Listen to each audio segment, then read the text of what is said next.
You've got to try a little kindness, show a little kindness, shine your light for everyone to see. And if you try a little kindness, then you'll overlook the blindness of narrow-minded people on the narrow-minded streets. Good morning, everyone. Right now we'll be starting the program, and we will start with 3 different anthems. I'm saying this for the benefit of our guests: the national anthem, the Ondo anthem, and the university anthem. And without any further ado, may I please crave our indulgence to stand as we begin this program with those anthems. Thank you very much.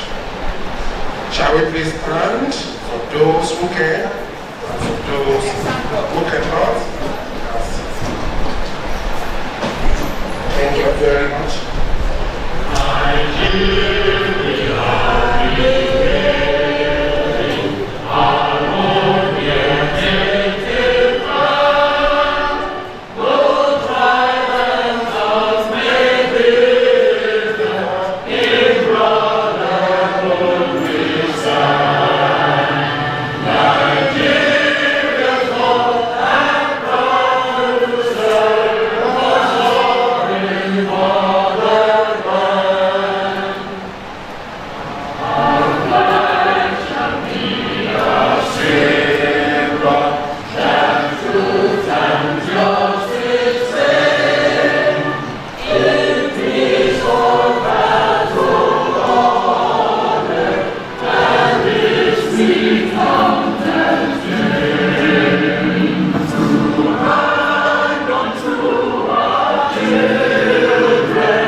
very much. We may be seated. Once again, on behalf of the Vice Chancellor of this great university, Professor Adeshegun Fatusi, who is unavoidably absent, but ably represented here today by the Deputy Vice Chancellor Academic, I welcome everybody to this event. Please, with the kind permission of the DVC, I will be co-mixing in the course of moderating this event. I'm aware some of us may not understand the language we are using at the level, but I will try as much as possible to use both English language and Yoruba to hamper this event, if it is okay by us. Distinguished ladies and gentlemen, today is the International Day of Persons with Disabilities. It is an event that is not peculiar to Nigeria. It is being celebrated all over the world. Every 3rd of December is actually earmarked for the commemoration of the day. And I want to start this way this morning so that we understand how important we have all over the world. And I'm particularly enamored with the theme for this year. Let me share a story quickly with us to set the tone for what we want to do here. Very early this morning, I was reading the biography of one of the American presidents, and I discovered that in 1921, this man had a challenge, and the challenge was that he was diagnosed with infantile paralysis, what we call polio here. That was in 1921, at a very young age in a way. But some years after, despite that setback, this man did not allow the setback to limit him. The ability in that disability actually manifested some years after, and he became the 32nd president of the United States of America in 1939. I'm not just stopping there. Up to date, no American president has served as long as he did. He served for 4 terms in office, and that is Roosevelt. Roosevelt ruled America 4 times in a row, despite that the fact that he was practically on wheelchair. And when I saw the theme for this year, saying that building an inclusive society for persons with disabilities, and then said, who says our own people who cannot be mainstream, cannot be at the center of what we do, who discriminates against anybody? There's ability that God has given to every one of us, not minding whether we have any challenge or the other. And this makes this particular year's event very significant. We are here to celebrate the leadership abilities in the so-called disabilities, quote and unquote. For Yoruba people, they are giving different names to people they perceive to be disabled. I think the only one that I seem to be comfortable with would be Akonda Eniyan. They use Abarapa. I'm not so sure I love that when you dig deep into the meaning of Abarapa. Ní àyájọ́ ti ní ohun tí a ṣe wípé pé a fẹ́ yọ̀ pẹ̀lú ara wa. Èyí jẹ́ ọjọ́ tí a yà sọ́tọ̀ fún àwọn àkàndá ènìyàn ní gbogbo orílẹ̀-èdè àgbáyé. Tí wọ́n bá ń ṣe káàkiri àgbáyé, kò sí ohun tó yẹ káwa náà má ṣe. Èyí ni ọjọ́ fún àwọn àkàndá ènìyàn. Ó sọ ìgbà kékeré kan wípé olórí orílẹ̀-èdè kan wà tó jẹ́ àkàndá ènìyàn. Pẹ̀lú bó ṣe jẹ́ àkàndá ènìyàn tó, ó tó di olórí orílẹ̀-èdè ló ti ní ìpèníjà. Kò jẹ́ kí ìpèníjà yìí kó já òkùnlẹ̀. Ẹ̀bùn tọ́lọ́run fún, òkun tọ́lọ́run fún, agbára tọ́lọ́run fún, ó sì jẹjà rẹ̀ tó ti pé ó ti jẹ orílẹ̀-èdè ìlú tá a pè ní Amẹ́ríkà. Kò wá jẹ́ fún ẹ̀kan ṣoṣo, kò jẹ́ fún ẹ̀mejì, ẹ̀mẹ́rin ló jẹ olórí orílẹ̀-èdè náà. Eléyìí tó túmọ̀ sí wípé kò sí ohunkóhun tá a lè pè ní ìpèníjà ó fà wá sẹ́yìn ó ní pé ká má dé ibi tó wá ní ká dé. Olóbi jẹ́ pé ní ọjọ́ tèmi òun tá à ń wò ní wípé ẹ̀bùn tí Ọlọ́run fún wa gbogbo ohun tí Ọlọ́run ti fi sínú wa pẹ̀lú ìpèníjà yìí kí ló dé tí a fi ń fi àwọn ènìyàn sẹ́fẹ̀ẹ́ kí ló dé àjọ kú ọmọ lùkọ́ ká ló ṣe papọ̀ lórílẹ̀-èdè ká gba àwọn ènìyàn wa náà láyè láwùjọ ní gbogbo ohun tá a bá ń ṣe ẹ jẹ́ ká mọ ọ̀kan táwọn náà lè ṣe òun tá a gbìyànjú láti ṣe lọ́jọ́ ìpín yẹn. And I know today is going to be a great day. It's going to be a day of celebration. Distinguished ladies and gentlemen, shall we please put our hands together for ourselves? And without any further ado, I quickly want to do some recognition here and bring some people to this side of the divide. And to start with, I will be calling on the Vice Chancellor of this place university, Professor Adeshe Ofatuse, ably represented by the Deputy Vice Chancellor Academic, Professor Rose Angela Obuba. Please round of applause for her. She is a mother and you know the role that mothers play when it comes to treating people well in society. I believe it can do much better. I also quickly want to bring to this side of the divide. In all that we do in this school, we don't just do things. We do things strategically. We do things with proper planning. We do things with purpose. And there's always an end to whatever we embark upon. There are objectives set and there are methods and procedures already put in place. Distinguished ladies and gentlemen, I want to bring to this side of the divide this morning the head of the Office of Strategy and Program Management of the University, Professor Olumide Ogundaus.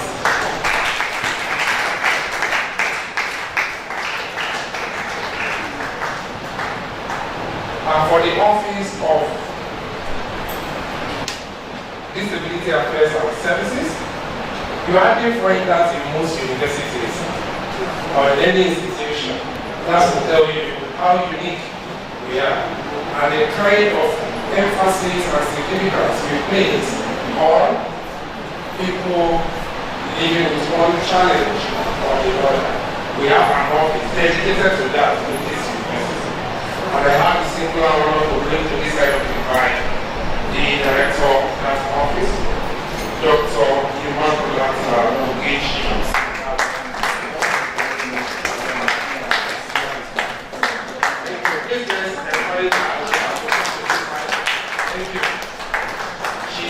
Always everywhere. Just last month or thereabout, she was in Ife, also advocating for she's doing very well. And I think we need to appreciate her.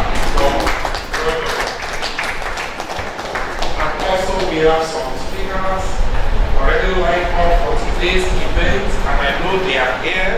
I also want to bring them to this side. We have this Fumilayo Abdullahi. One of our guest speakers for today, we have Mrs. Joy Olabisuyi. Please come to this side. Thank you, Madam.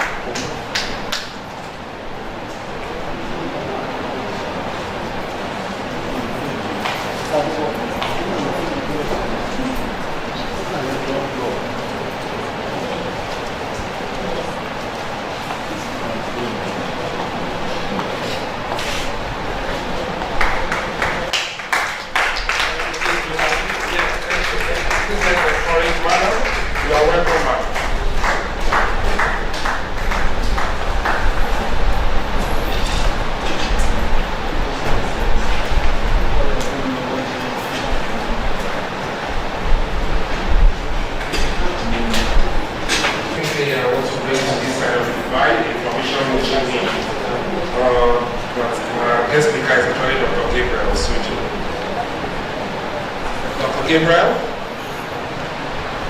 I think also.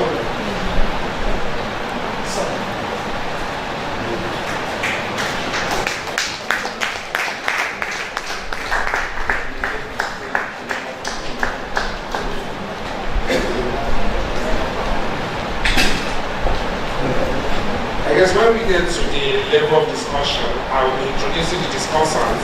But quickly, the chairman for the secretary LOC, I want to bring the two of them if they are available.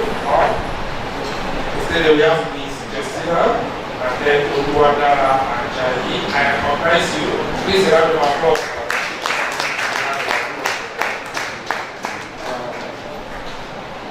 Nígbà yìí ká ti fi àwọn ènìyàn oríṣiríṣi hàn olórí ilé ìwé wa ẹ̀ka bá wa sọ̀rọ̀ lọ́jọ́ ìní àti ọ̀pọ̀lọpọ̀ àwọn ẹ̀ka tó kó wá sí onígbà afẹ́tẹ̀síwájú nínú ètò náà ṣùgbọ́n ká tó tẹ̀síwájú láìsí ẹ̀yìn kò sí ètò a lè máa bá wa sọ̀rọ̀ ọ̀ká máa bá inú gbọ̀ngàn tó ṣòfò ká máa bá sọ̀rọ̀. You are the most important set of people here today. You are our VIP, very important personalities, and therefore we recognize you. Can we please put our hands together for ourselves? You're very, very important, and we appreciate you. Right now, I will be handing over the microphone to the Director of Office of Disability Affairs and Services to welcome us formally to this event. Please round of applause. While she's getting ready, I recognize the University Librarian in our midst, ably represented by Dr. Obola. Dr. Obola went to hide himself before one of the brought him. Please come to the floor. You are representing the University Librarian. A round of applause for Dr. Obola. He went to hide. I appreciate it.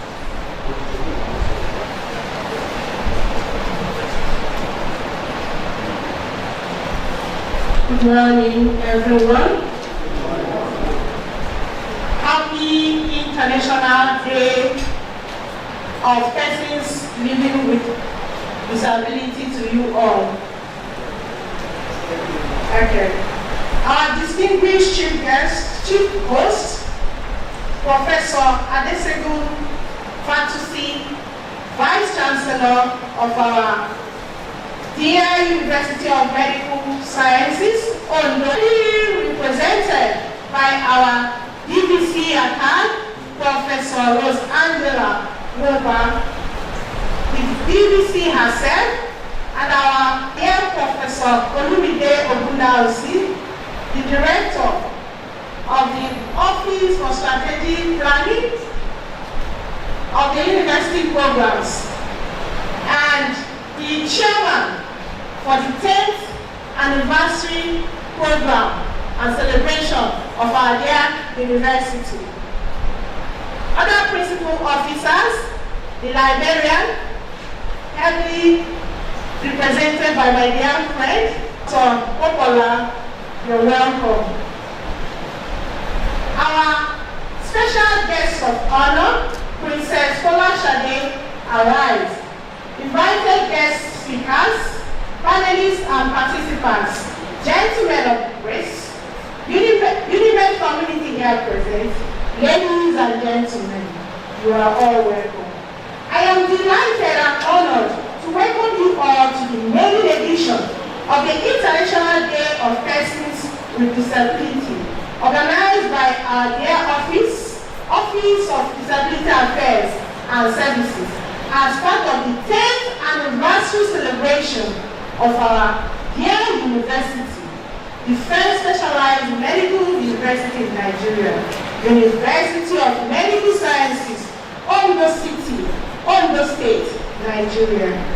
Today, we are gathered here to reaffirm our commitment to promoting the rights and well-being of persons with disability.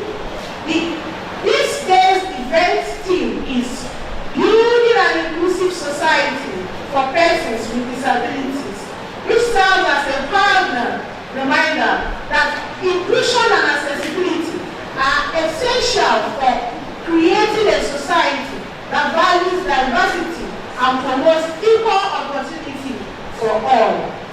This theme focuses on both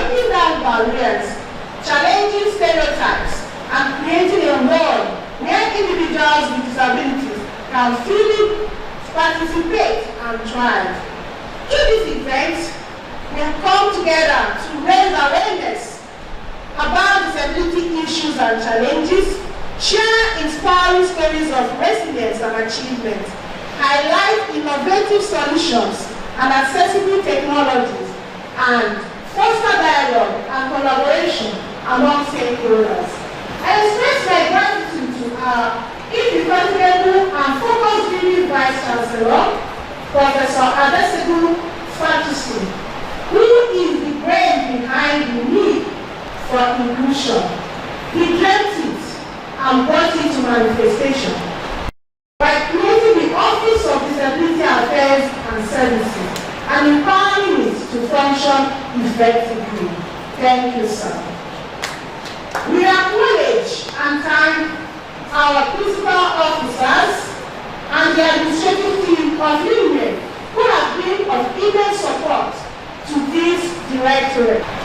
I also express my deepest appreciation to members of the local organizing committee headed by our dear professor for the university, and then the local organizing committee for the office that have helped to make this day a successful event. We also thank our collaborators and supporters who have worked tirelessly to make this event a resounding success. Today's event is a testament to our collective efforts to promote disability awareness and inclusion. I also extend my sincere gratitude to our esteemed guest speakers, panelists and participants who share their valuable insights, experiences and expertise with us. As we mark this important day, we acknowledge the progress made towards inclusivity while also recognizing the challenges that still lie ahead. We recommit ourselves to working tirelessly to break barriers, challenge stereotypes, and promote a culture of inclusion and respect. Permit me to mention some of the achievements in Office of Disability Affairs and Services so far. Following our vision and mission and the strategic foci, we have made some remarkable achievements. Our vision is to provide equitable education access and opportunities for all, irrespective of disabilities. Our mission is to foster an educational environment where disability is welcome, respected and appreciated. The Office of Disability Affairs and Services was established this year on the 2nd of January this year in 2024. So over the months, we have had 4 registered students and 1 staff living with disability. One of our students has successfully graduated. Please can we appreciate? Please can we appreciate the students? Please can you stand for? That's our students in the office that have graduated.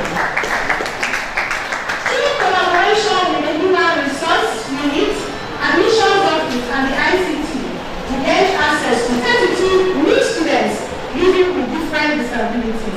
Their registration modalities are ongoing. Following the foci, the strategic foci, one of them being building partnership with the university community to support students and staff living with disabilities to function and participate optimally in university life. We have gone on awareness campaign and advocacy for disability-friendly environment for students and staff to accept and embrace inclusivity. We have also offered support services to staff and students living with disabilities that have been discriminated against. The second strategic focus is empowering and supporting students living with disabilities with resources to maximize their educational exposure. The center, the lecturers has also provided sign language interpreters who voluntarily come and identify with the university. They have been functioning in most of the public gatherings and public lectures in the university. The sign language interpreters, as you can also see, are all, some of them are here, still functioning. We have also offered referrals to our students living with disability to appropriate portals on issues concerning medical, psychological, academic, student affairs and welfare, and otherwise. Educating students and staff on issues of disability and ensuring that people with disability are valued, appreciated, encouraged, and supported. Our directorate has partnered with the Department of Audiology and Speech Language Therapy, the Ears and Throat Department, to mark the World Hearing Day activities, including hearing screening, hearing health education, and health talks. We also offered free hearing assessments and distribution of earplugs to UNIMED and UNIMED Teaching Hospital community and the Congo community in the marketplaces. And we also visited the Congo community for medical and media outreach with focus on hearing preservation among male riders. Concerning development and promoting the development of relevant learning resources for students living with disabilities. In collaboration with the Center for Health Profession and Biomedical Education, we made the director of this center, and we have been working on providing learning resources to be disability friendly, to be made engaging and interactive without compromising the university standard. There is also ongoing collaboration with other institutions that are disability friendly. We've had a meeting with the Government College, New York, USA, who have promised to help us with training and resources. We have also, concerning the strategy of having linkage of students and staff living with disability with relevant resources and support structures within and outside the university environment. Linkages with the registered disability associations are ongoing for both the staff and the students. To promote the development and integration of disability-friendly agenda into the university, our office has also ensured that new buildings and their structures in the university will be made accessible and disability-friendly. For training curriculum, particularly with respect to health profession training, we are also on that, it's still ongoing. We have also introduced sign language and provide these interpreters during not just public lectures, during induction exercises and exercises like this. We have also proposed and advocated for the teaching of sign language to every member of the UNIMED community and the general public. This is because teaching only the deaf community will not be helpful. The general public should be taught so that these individuals can be able to communicate effectively with everyone, not just to their deaf community alone. We also have participated at the International Conference of Disability at Wesley University, Ondo, to foster collaboration and get more insight and exposure on disability affairs. In providing support to teaching and administrative staff to be able to support the optimal functioning and learning by students living with disability, we have requested for the employment of these sign language interpreters, not just for them to be given voluntary work. And we pray that we will gain positive consideration regarding this. In community level advocacy, public enlightenment and reorientation on the issues of disability and provision of learning opportunities for children and adolescents living with disabilities. We have gone on sensitization visits to student lecture halls to speak to lecturers and students about inclusion, and we had a robust question and answer sessions. Proposal and approval of town hall meeting have been advocated by our directorates, and the Vice Chancellor have given the approval that we go out to talk to landlords and landladies because of accommodation issues concerning our staff living with disability. On advice or advising the university management on policies, strategies and activities that can further promote disability-friendly and inclusion educational environment and its operation. Our directorate also has advocated for the entrance gate of the university and the road leading to the lecture areas and offices at larger campus here to have wheelchair accessibility and ramps for easy movement. Disability-friendly toilets and conveniences at the lecture room area, and also to ensure light on the campus, especially at night. To undertake other assignments and activities in line with the vision and mission of ODAS as requested by the Vice Chancellor or the University Management. The ODAS has also proposed resource rooms for the different types of disability, including silent and invisible ones like autism, multiple sclerosis, epilepsy, and other disabilities.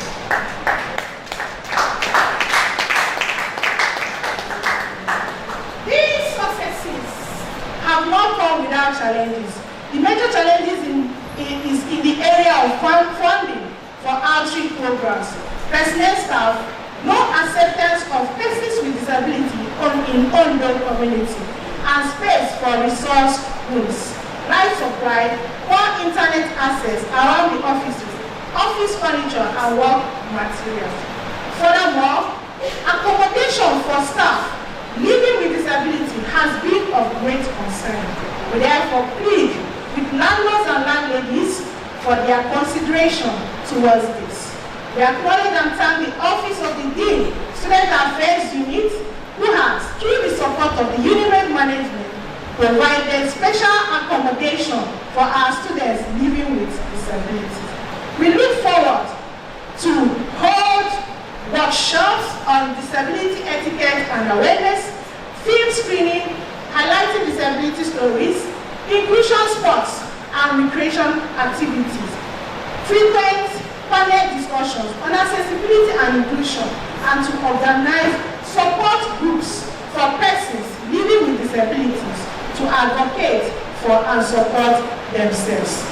Let us therefore seize this opportunity of celebrating the International Day for Persons Living with Disability and the UNIMED 10th anniversary to renew our pledge to create a world that is accessible, inclusive, and empowering for all persons with disability.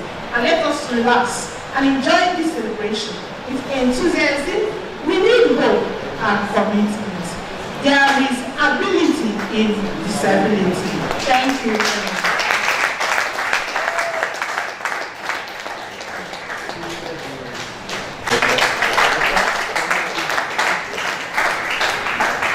So many things. But the highlight of the welcome address for me is that our university is way ahead of time. It shows an innovative environment. Even before today, they are talking of inclusiveness. We have been doing it. There's so many things that we have done, and that shows we are in a very right environment. Gbogbo atótónu ta ti ń gbọ́ látàárọ̀ eléyìí tí ọ̀gá ibùgbé àbí ọ̀gá ẹ̀ka tí a ti ń sọ̀rọ̀ àwọn àkàndá ẹ̀dá nílé ìwé yìí sọ fún wa gẹ́gẹ́ bí àkórí ètò tá à ń ṣe lọ́jọ́ tèmi wípé ní gbogbo ọ̀nà la fi gbọ́dọ̀ wò kan tí ìgbé ayé àfi rọrùn fún àwọn àkàndá ẹ̀dá. A gbọ́dọ̀ yọ wọ́n sọ́tọ̀ àwọn ayé wọn kọ́ máa fi ìlera ṣe nǹkan tó máa fẹ́ ṣe rárá. Wọ́n wá jẹ́ pé yé wa gbogbo nǹkan tí iléèwé yìí ti ń ṣe bóyá nípa tọ́ílẹ̀tì àná ni o iléèwé wa ṣe tẹ́ pé ó rọrùn fún àwọn àkàndá ẹ̀dá láti lè lo àwọn tọ́ílẹ̀tì láti lè kẹ́kọ̀ọ́ nínú ilé ẹ̀kọ́ láti fi ọ̀pọ̀lọpọ̀ ètò sílẹ̀ láti jẹ́ kó rọrùn fún àwọn àkàndá ẹ̀dá. Eléyìí tí wọ́n sọ léèdè bá ṣe ń sọ léèdè àwa ti ń ṣe kó tó di ọjọ́ ìbò alẹ́ ti máa ṣe lọ. Wọ́n wá rọ gbogbo wa wípé ní gbogbo ọ̀nà la ṣe gbọ́dọ̀ wò pé a gbọ́dọ̀ dá iye sí àwọn àkàndá ẹ̀dá láwùjọ. Gbogbo tá a bá jọ ń ṣe ó gbọ́dọ̀ wọ̀nà ara bó ṣe wà ní líkì náà ló ṣe gbọ́dọ̀ wà ní gbàǹjà gbogbo abákan náà la ṣe rí níwájú Elédùmarè látàrí ìdí èyí gbogbo ọ̀nà tí ayé á fi rọrùn tó jẹ́ pé agbára tí Ọlọ́run fi fún wa á fi jẹ jáde àwa náà lè gbé ìgbé ayé tọ́lọ́run fẹ́ ká gbé ní ìjọba gbọ́dọ̀ ṣe ní gbogbo àwọn tó wà láwùjọ gbọ́dọ̀ ṣe wọ́n tún fi gbogbo àwọn landlord àti landlady ládùúgbò ní káwọn náà gbìyànjú wọ́n wá nǹkan tí wọ́n á ṣe ládùúgbò tiwọn òun ṣe ìjọba nìkan lápapọ̀jú sí láyìíká wa níbikíbi tá a bá wà sọ́rọ̀ bá ṣe fún wa ní agbára sí káwa náà wò ní gbogbo wá ṣe lè jọ gbé papọ̀ sí ẹ̀kọ́ tọ́lọ́run fún wa àfi ìjẹjáde lẹ́ẹ̀kan sí ẹ̀jẹ̀ ká má tọwọ́ fún un. We will do some other recognitions later, but I want to quickly call on the Vice Chancellor, represented here by the DVC Academic Professor, Ms. Angela Owoba, to give the opening remarks and set the tone for what we are here to do. Kíwá iléèwé wa wá bá wa sọ̀rọ̀ ní báyìí láti lè jẹ́ ká mọ ohun pàtàkì kan tá a wá ṣe bí lọ́jọ́ èyí. Nígbà tó bá sọ ilé fún wa, àwa kú láti bẹ̀rẹ̀ sí máa ṣe ìdánilẹ́kọ̀ọ́ oríṣiríṣi lórí ọ̀nà tá a lè gbé náà. I want to encourage us to please put our hands together as we work. Good morning, everybody. You're all welcome to this great event. I'm the Deputy Vice Chancellor of the University of Medical Sciences, and I'm representing the Vice Chancellor here because he has to be somewhere else. He's in Korea attending another meeting. So, distinguished guests, esteemed colleagues, beloved students, I hope our students are here, members of the University Committee. It's a great honor and profound sense of responsibility that I stand before you today on behalf of our Vice Chancellor, Professor to welcome you to this celebration of the 2024 International Day of Persons with Disabilities. This year we gather under the significant theme building an inclusive society for people with disabilities. So today marks a momentous occasion, not only in recognition of the challenges faced by people with disabilities, but also in celebration of the stride we are making towards inclusivity and support within our society. The university established our Office of Disability Affairs and Services early this year in January 2024 with Dr. Madeleine Sakolaba as our director. And the establishment of this office reflects our unwavering commitment to sensitizing both the university community and the public on issues surrounding disability. As the first specialized university of medical sciences and health sciences in Nigeria, we are proud to lay a solid foundation, an exemplary one, in addressing these important matters. We are privileged to have in our midst principal officers, the librarian is here, being represented by Dr. Opola. We have the Director of Strategy, because Professor Mila was sick. We also have the sub-dean postgraduate, let me go to. She just walked out. Here with us, and some heads of departments. Some of them are hiding at the back. I can see some faces. I can see Dr. Oladoni. I don't know why you're not in the front. Other staff, members of staff with us, distinguished students and esteemed guests. Your presence here today underscores the collective resolve to build a more inclusive society, one that embraces and uplifts every individual regardless of their abilities. So I would like to extend my special welcome to our honored guest, Mrs. Folashade Arishe, whose insights and contributions are invaluable to our discussion today. We are also grateful to have our guest speaker, Dr. Gabriel Soje, who will address the critical topic of building an inclusive society for persons with disability. We also have Ms. Joy Olafisoye. Yes, okay, you're welcome, ma'am. She's going to provide with us essential knowledge on disability ethics and inclusive practices. Although Mrs. Fumilayo Abdullahi was unable to come to join us today, we acknowledge her commitment to this course and we look forward to her contribution in the future. As we embark on today's program, let us remind ourselves that the path to inclusion is a shared journey. It is a responsibility that rests on all our shoulders to advocate for equality, understanding, and accessibility of people with disability. Together we can inspire change, foster an environment where everyone can thrive. So I'm asking every one of us in this room today to engage wholeheartedly in today's deliberations and discussions and all the activities that are lined up for today's event. You're all welcome once again to this important occasion. Welcome everybody. Distinguished ladies and gentlemen, permit me to invite the chairman of the State Agency for the Welfare of Persons with Disabilities, that is the Princess Folashade Arishe, that is the special guest of honor for this program, and represented by Mrs. Akimbo Oluwatosin. Please, let's celebrate our sisters for. Next on the agenda is a goodwill message. All right, distinguished ladies and gentlemen, while we are waiting for the people that will do the goodwill messages, we have to move on for time management. And right now, what we will do is, I guess while we are waiting for that, I'm going to call on Professor Bodas to say one thing or the other, whether this goodwill message before I move. Oh, please round of applause for Professor Bodas. Thank you very much, PRO.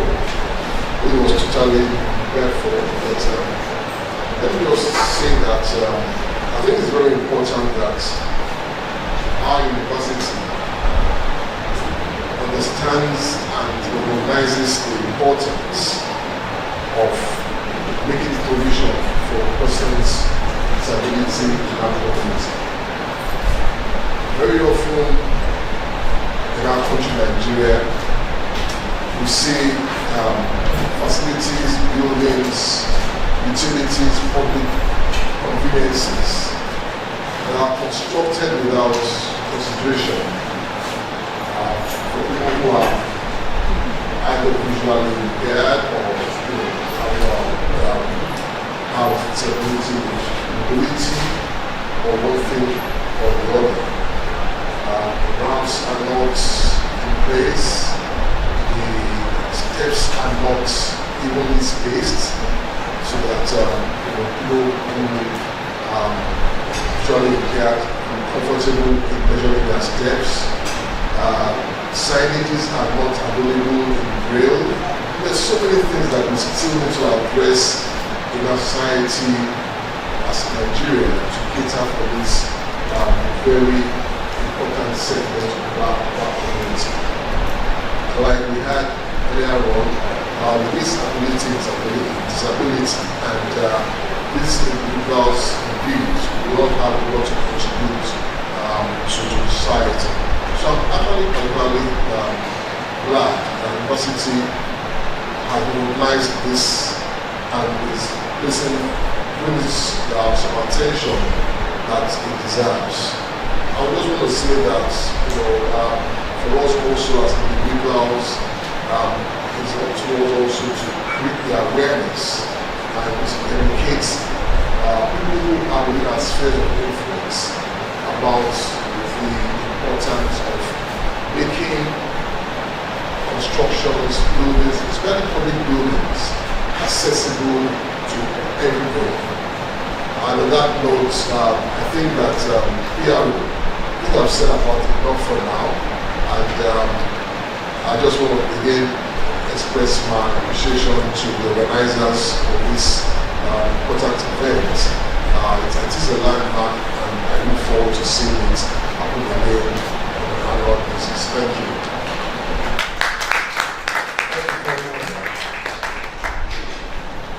For calling you without any prior notice, and you delivered. I wasn't expecting anything less anyway. Distinguished ladies and gentlemen, I will take maybe two more on goodwill messages. And one will be coming from the representative of the University Librarian. And I will take another one also after that. I won't mention the name of the person so that I will use the same style all through. Meanwhile, I recognize in our midst the registrar of the university, Dr. Waliola Akunda, if you're represented by Mrs. Awomeju. Please round of applause.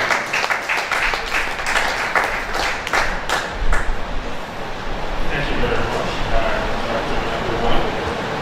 It's a great honor and privilege to stand here today to represent the University Librarian at this humble occasion. I think we are really making history at the University of Medical Sciences by being one of the frontiers to actually celebrate as an institution the equity with disabilities. For us at the University Library, we believe we are all equal, as mentioned by the director of the Office of Disability, that there is ability in disability. The University Library, we are much more ready to work with the office to make sure our libraries are inclusive and ensure that our users, the students who often visit the library, are able to use the library without any difficulty. This ability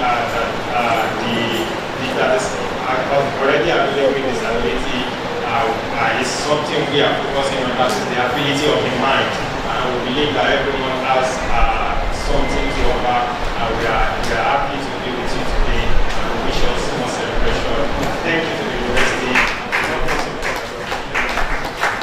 Please a round of applause. Now I quickly want to recognize also in our midst today our special guest. I was outside when she was brought to this side of the divide, and that is the chairperson of the State Agency for the Welfare of Persons with Disabilities, Princess Olashade Arishi, represented by Akimbo Oluwatosin. Please a round of applause. She will be giving us a very short goodwill message. Please a round of applause. Thank you. Good afternoon, everyone. It's a great privilege for me standing here to represent my dear sister, the chairperson agency for welfare of persons with disability and person of Olashade Arishi. She sent her housemates with us, and she's currently on an official duty in Abuja, so I'm here to represent her. So I am here today to talk about the building an inclusive society for persons with disability. She said this is the World Disability Day message to Ondo State persons with disability. This day is an opportunity to raise awareness, to promote understanding and advocate for the right and well-being of people with disability. On this day, it is crucial to reflect on the progress that has been made in promoting the rights of persons with disability. She sends her encouragement that we should encourage people living with disabilities in our environment. We should support them. We should let them have their voice. We shouldn't shut them up. In every disability, there is an ability. in the area we stay, in the landlords, the landladies, wherever they find themselves, we encourage that, she encourages us that we should draw them closer with love. We are one. There is no difference between somebody with disability and ability. We can even do more than persons with full ability. We can do so, we can make exploits. She encourages us today that we should please build a lovely environment for people living with disability. And she says once again, there is ability in every disability. We encourage the parents of any child with disability, please let them have their work. Do not shut them up. Whatever they desire, let's support them. Whatever they want to do, let's have their back. They can even do more. I will take my sister, Father Shadarishi, as an example, while growing up, so many discouragements on the way. But as a family, we encourage her. We support her. Yes, she is today as the chairperson agency of people living with disability. Please let's support our people. Let's encourage them. Thank you very much. Okay. Thank you very much, madam. Please a round of applause for àǹfààní àwọn tí wọ́n sọ látàárọ̀ kò yé àkọ́sọ ní gbólóhùn ló fẹ́ fi sọ ní wípé ohun tí gbogbo wọn ti ń sọ gbogbo gbé mẹ́sẹ̀jì láti gbà ó ní wípé kò sí ẹ tó máa ń sọ fún onígbègbè pé wọ́n gbé tọ̀rọ̀ fún ẹ wọ́n máa pa òòrùn agogo lẹ́nu ẹ jẹ́ kí àwọn àkàndá ẹ̀dá náà ṣe ohun tó yẹ ní àwùjọ wọ́n lè lè ká gbá òkú sí wọn ní gbogbo ọ̀nà tá a bá fi lè gbá òkú sí wọn káwọn náà lè ṣe nǹkan tí ó yẹ kó lè ṣe kò sóhun tó ń lọ yàtọ̀ sí ẹ̀tọ́ owó òfin gbogbo wa la nínú àìpẹ́ ara yìí gbégbé pọ̀ nínú ẹ̀ tí ọlọ́run ti fi sínú ẹ̀ kọ̀ọ̀kan wa ló fẹ́ ká ṣe kò túmọ̀ gbogbo ọ̀gá tí wọ́n ti sọ látàárọ̀ ẹ jẹ́ ká bá tọ̀ fún wa ọ̀gá tí wọ́n right now, what we'll do, we are going to be having an interlude. We'll also that everything will not just be all talk, and I'll be calling on the game initiative led by Dr. Peace at the Boy for their performance. Please a round of applause.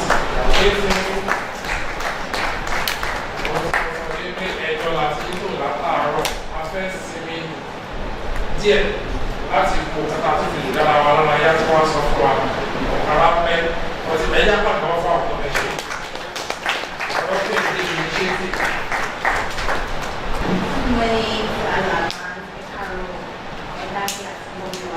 Okay, so this morning I'll be saying a very few yet important things concerning this artwork.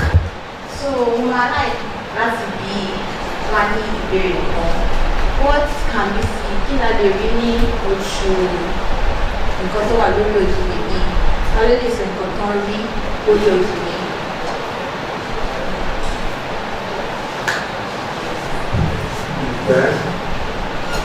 Okay, he said he saw the shape of love. I want somebody to say something else that they can see physically, like something you can see physically on the paint or the artwork.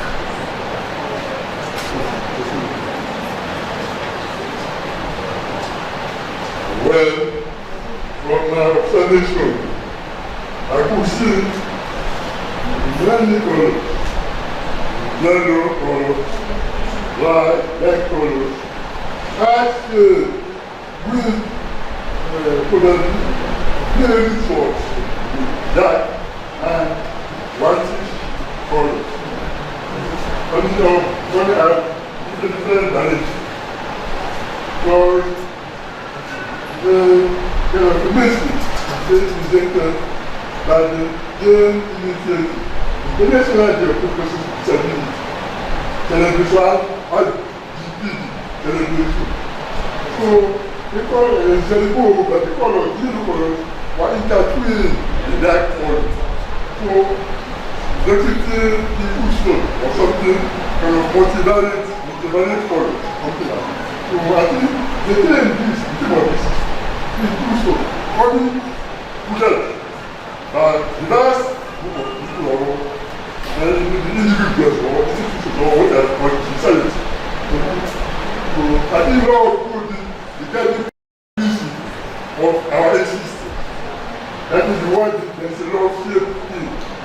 Yeah.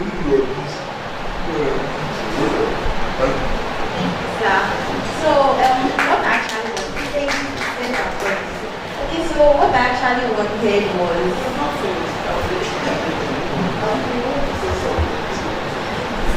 Sorry, the first thing that struck me when I looked at it was the heart that had something missing. There's the missing space. The heart is not complete, but yet you can see that it's the shape of the heart. Even with the absence of that bit, it's still the shape of the heart, although something is missing. So I'm just saying it's in the form of a disabled person, it's a person.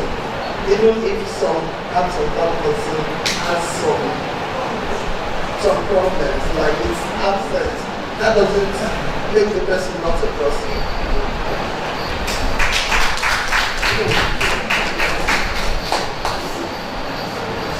Right, thank you, Ma. So, I actually wanted us to point out so we can see. We can see flames, we can see matchsticks, we can see a heart shape that's quite heart shaped, and then we can see, the dark color in it.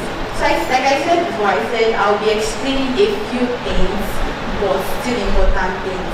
For example, we can see that this heart shape, although it's incomplete, but it's made with matchsticks. What does it mean? There is always a meaning to every artwork, right? So these matchsticks, they represent, you can see that they are bones. They are not matchsticks that are new. They are matchsticks that have been ignited. And in our normal community, if you use a matchstick, you ignite a matchstick and you light what you want to light, you discard the used matchstick, right?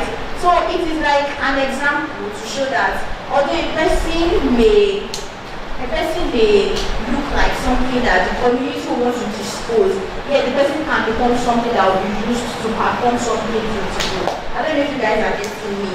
The matchstick is something that will be disposed by the community, yet it's being put together to form something beautiful. And then the flames around this signifies the society. People with disabilities are people that the society will always want to say something bad against them. They want to say something that will make them want to feel like they are not human beings like every other person. That is the representation of the flames in the artwork. Now there is an opening in the shape of this art. If this opening is there, like in some people with disabilities, if this opening is there, the flame will be able to come inside and burn up these matchsticks. And it's not become something useful again. This is showing us that we may be people with disabilities, but we should not allow the things that society says to us. We should not make it get to us. We should use what they say against us. We should use it as our strength. I attended a conference not long ago, and the person was like, yes, we may be vulnerable, but we use our vulnerability as our strength, not as our weaknesses. And then the white part, the white heart-shaped part, it signifies the purity of the heart of people with disabilities. We should not allow what society is saying, we should not allow it to contaminate, we should not allow it to disfigure the purity in our hearts. Thank you, guys.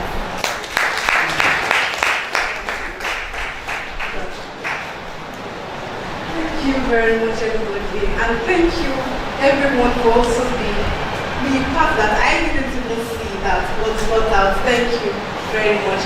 So, aside from this artwork, which she has well spoken about, and as our council, please let us wait there for so that they will get the message. Any disability you have should not pull you down, regardless of where you are. That is the aim of this program, to let you know that you can become all that you are meant to be. So, aside from this, there's also another art therapy that we're going to be doing, and that's with paper. So in about 5 minutes, we're going to be folding papers. And what's the importance of art therapy? Art therapy is a form of therapy that is meant to relieve our minds out of the stress that is coming around us. So art therapy works on the brain, it works on our psychology, and it helps us to release every stress that is coming in. So this also is passing the message that we want to let you know that this book could have been discarded, but something beautiful can still come out of this. So in about 5 minutes, let's share it. 5 minutes, we give everyone.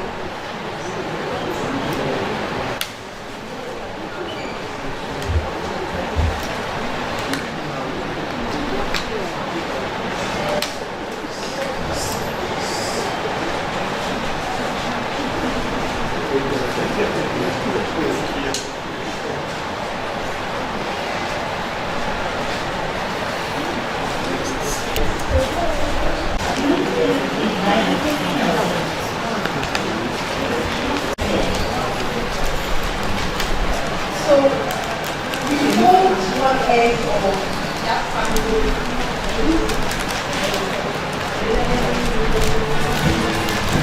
Sees me so everything is falling by the way.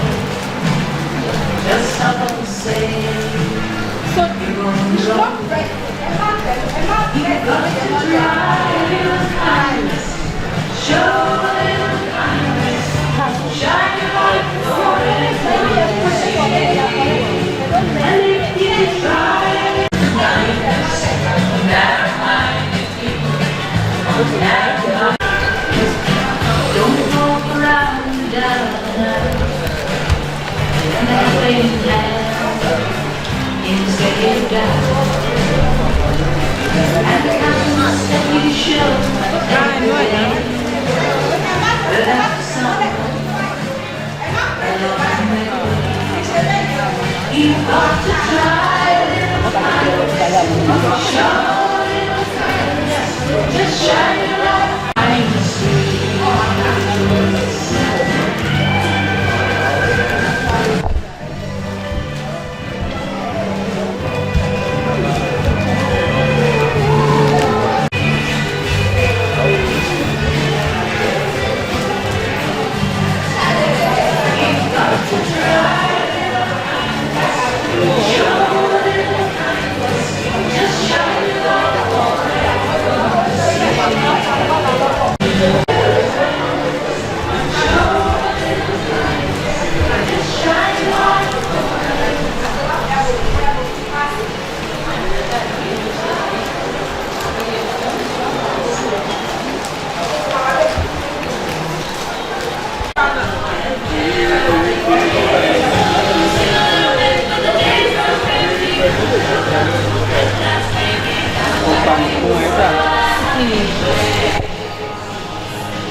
To the Department of Disabilities.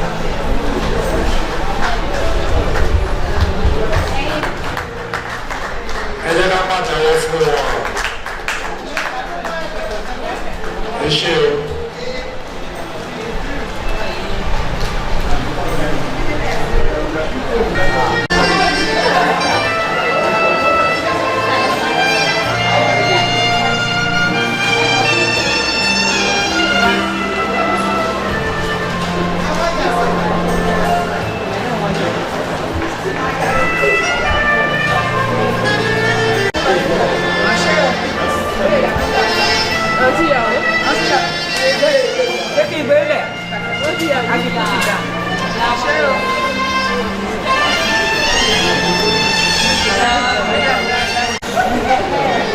Very well.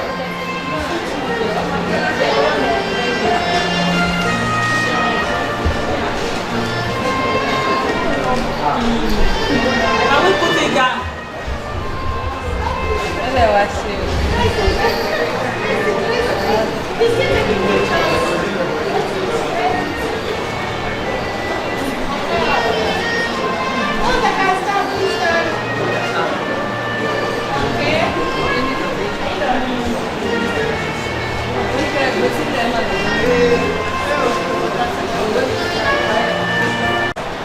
I want you to know what we have just demonstrated there now beyond what we are just talking about. we have shown that we actually have true abilities in us. Before now, most of us did not know that we could do this. And after teaching us briefly, we came up with something beautiful.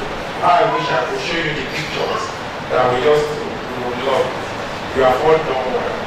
Mo tí mo sọ ni pé àwọn Japanese máa sọ pé ohun tá a bá gbọ́ ó ṣeé ṣe ká gbàgbé, ohun tá a bá fojú rí ó ṣeé ṣe ká rántí ẹ̀, ṣùgbọ́n tá a bá fọwọ́ ara wa ṣe àápọ̀. Torí wípé Yorùbá bọ̀ wọ́n ní àtẹ́lẹwọ́ ẹ̀ kì í tàn ní ìjẹ ẹrú tá a fi fọwọ́ ara wa ṣe. Kó tó di àkókò yìí, kó tó di bàtà ṣe ní ọ̀pọ̀lọpọ̀ wa ní òru fún lè ṣe rẹ̀. Wọ́n ṣe kọ́ wa díẹ̀, kí ló ṣẹlẹ̀? Ó yé wa yékéyéké, àwa náà ṣe. Ayé àwòrán gbogbo kátà ṣe ìdẹ́gbẹ́ wo àwọn àwòrán yẹn ẹ̀yìn ẹ̀ fẹ́ràn ẹ̀. Gbogbo ẹ̀ wá fún àyè okun léke. Ìtumọ̀ ní wípé kò sí èèyàn kankan tó lè jì wá lọ́wọ́ láti ṣe ohun tó náà ti fi sínú wa. Agbára yẹn wà nínú wa. Adé lò ó. Society náà dẹ̀ sọ wípé àṣetán àti gbárùkù sí wa. Àti gbogbo wa fún iṣẹ́ takuntakun náà wọ́n ṣe. Ẹ jẹ́ ká bàtọ̀ wọn máa. So ní wákàtí àtẹ̀síwájú rẹ̀ àfikún ìdánilẹ́kọ̀ọ́ lórí ohun tí a wá ṣe. Bọ̀ bá ṣe ń pẹ̀pọ̀ sí làámọ̀ sí. Gbogbo náà ká tó débi dé láti mọ̀ sí o. Káyọ̀ gbogbo mi àtọmọ ọ̀pọ̀lọpọ̀ àwọn ọ̀kan ní àárọ̀ wà lọ́wọ́ láwùjọ. Without any further ado, distinguished ladies and gentlemen, I want to call on the guest, Dr. Soji, to take us through his talk in the next 20 minutes. Please round of applause. Good afternoon.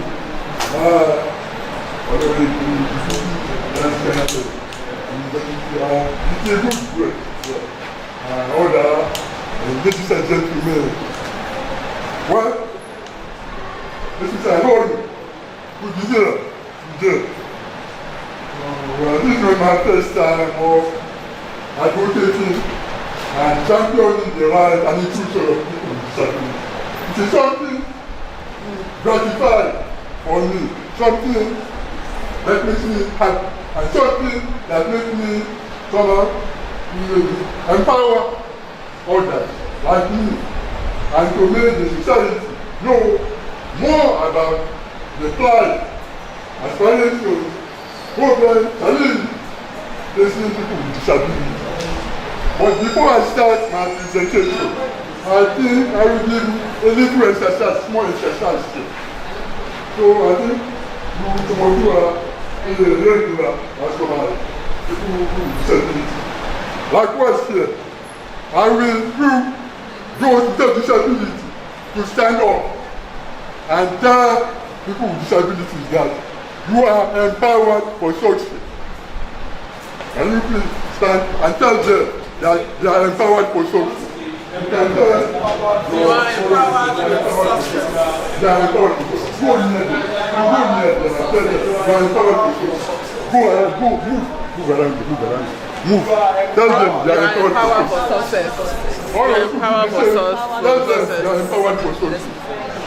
Tell them move to them, not just empowered for success. Voice all voice. You are empowered for success. You are empowered for success. You are empowered for success. Understand? You are empowered for success. Tell them. Thank you. Likewise you. Empowered for success. All empowered for success. You will succeed. You can succeed. Okay? Thank you. Thank you. Thank you.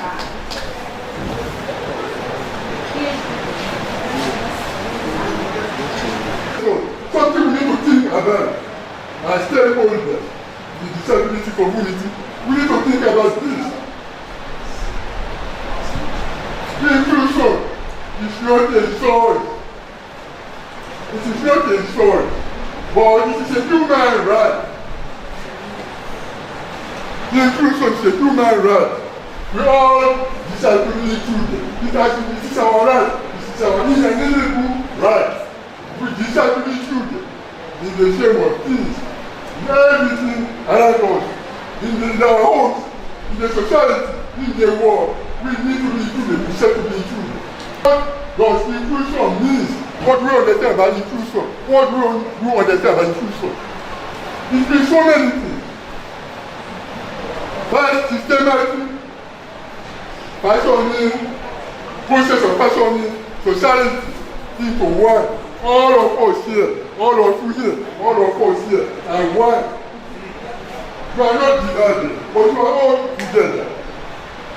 We are brought together by many, many things. All agreement existed by a common goal. Okay? Inclusion also accepts us, people with disabilities, in all aspects of life. Inclusion promotes all people with disabilities. Agree with their needs, pursue their goals, enable them aspire to whatever they want to aspire to. Inclusion ensures equal and equitable access for everyone, equal and equitable access to education, access to health, access to sport, access to employment.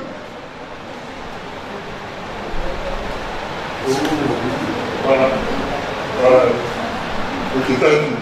Access to education, access to all what life offers. Nothing will be removed from us and from me. Inclusion accommodates all people with disabilities, irrespective of diversity. That the blind, the physically challenged, the intellectually disabled, and so on and so forth are all one. And also the fairly or regular people are all one. The visible you. People are set for opportunities and resources. Total acceptance. The society accepts people with disabilities totally. Without thinking of their disabling condition or their incapability. When we talk about inclusion, it has come a long, long way. The implementation process has been challenged. And we draw us back to 1977, when the National Policy on Education encourages inclusion. In education, mainly, but they forgot the societal aspect of it, or the economic aspect of it. They focus on education there. But I should go further. Emphasize was focused on realistic form of special education as the robust form of inclusion. Also, inclusion back then required changes for the attainment of effective inclusion. That changes were expected, changes were designed. Education-wise, as I said earlier, societal aspect needs employment, health, sport were forgot. Right? Also, problematic implementation process in the whole schools and in the society. As I said, inclusion was forgotten in the home. Students with disabilities are in the house or in schools. Teachers, parents don't think about their needs. They don't think about disability. Forgetting that they need equal opportunities, equal access, equal empowerment, equal conditions. Consider the things was there. They wish to diversity of people and perspective. Equity in policy, practice and work position. Inclusion, their power, voice, organizational policy, and justice, with equal rights and equitable opportunity. All geared towards inclusion, full inclusion of all persons with disabilities and regular people. An inclusive society. Okay? Now, when we say effective social inclusion, what do we mean? Now, it teaches us diversity, it teaches us that diversity is the norm, it is the standard practice, it is the rule, it should be the rule, it should be what everyone should aspire for. It encourages teamwork. The regular people, the persons with disabilities, and everybody to work together as a team, all to come together to aspire for the same goal, for the same just and equal society. We want to practice leadership scaffolding. That is where regular people in bring the people with disabilities and help them, encourage them, give them hope of survival, hope of being themselves, hope of success, hope of being included in the shame of things, total and holistic and charity, they say, begins at home. A robust, full, and accessible inclusion starts from the home. Therefore, as parents, if you are parents here, and you or who are with the parents, to canvas it around that, parents, siblings, guardians, to include all people with disabilities in the home. Sensitize other regular children or siblings that disability is not an inability, it is not a disease. People with disabilities will be encouraged fully to be part of the home front. Then when they leave the home, they go out and they go to canvas the process and as the standard practice and as something the society will buy into. Everyone matters. Nobody should be left behind. Everyone is equal. Before the law, before the society, before everything is said. Now, when we talk about inclusion, we have some legislative mandate or laws regarding policy to social inclusion with disabilities. For example, the UN Convention on the Rights of People with Disabilities. That was maybe brought forward in 2006. This has taken articles, all those articles, strongly encourage full inclusion of all people with disabilities. In education, health, sport, marriage, and so on and so forth. Also, the Salaman Declaration for Rights of 1994. Emphasizes the same thing. This got more focus on education, emphasizing the full inclusion of people with disabilities in education, giving them latitude to start as high as possible, to make it to university level, being graduate, acquire high qualification, irrespective of their disability. Also, the idea Individuals with Disabilities Education Act 1990, public law, this is the United States legislation. This truly precipitated or instigated the UN Convention on the Rights of People with Disabilities and the Salamanca Declaration. I mean, in America, the disabilities, the people with disabilities are fully respected. They have laws to guide their living. If anyone should visit the law, they will be taken to court, and the people with disabilities will win. They are always encouraged and always supported, empowered by the government. I lived there for many years. I saw what happened there. So in Nigeria here, we should buy into the same process. Alright, also the American Disabilities Act, ADA, 1990. And our own in Nigeria here, the Discrimination Against Persons with Disabilities Prohibition Act of 2018. The question is, can we apply this? Can we really practice it or implement them? Or we can decide the process? We will know as we go on. Now, the key provisions of the Anti-Discrimination Act 2018 to facilitate the right of persons with disabilities, we put quality service across all sectors. Health, rehabilitation, education, social protection, economic empowerment, banking and finance and employment cities. So, consider public awareness, rising the letters on the right of people with disabilities, articulate on the UNCRPD, support strategic improvement and institutional capacity building of stakeholders across critical areas. All these are already in writing, but challenges are still encountered. But we people with disabilities in the implementation process, we hope our government will listen and fully allow the new secretary, the on-seat, to exclude all this, to make our living, realistic, comfortable, convenient, satisfying. So for the further goals of the national convention of business of the NCPWD, Representation of Disability Rights all over the country. We are usually in a new era, a new paradigm shift, a new system now. Gone are the days, remember I mentioned they begin in 1977 when all efforts were only geared towards education. But now, so many other social services and areas have been gathered for. People with service are now more recognized, more empowered.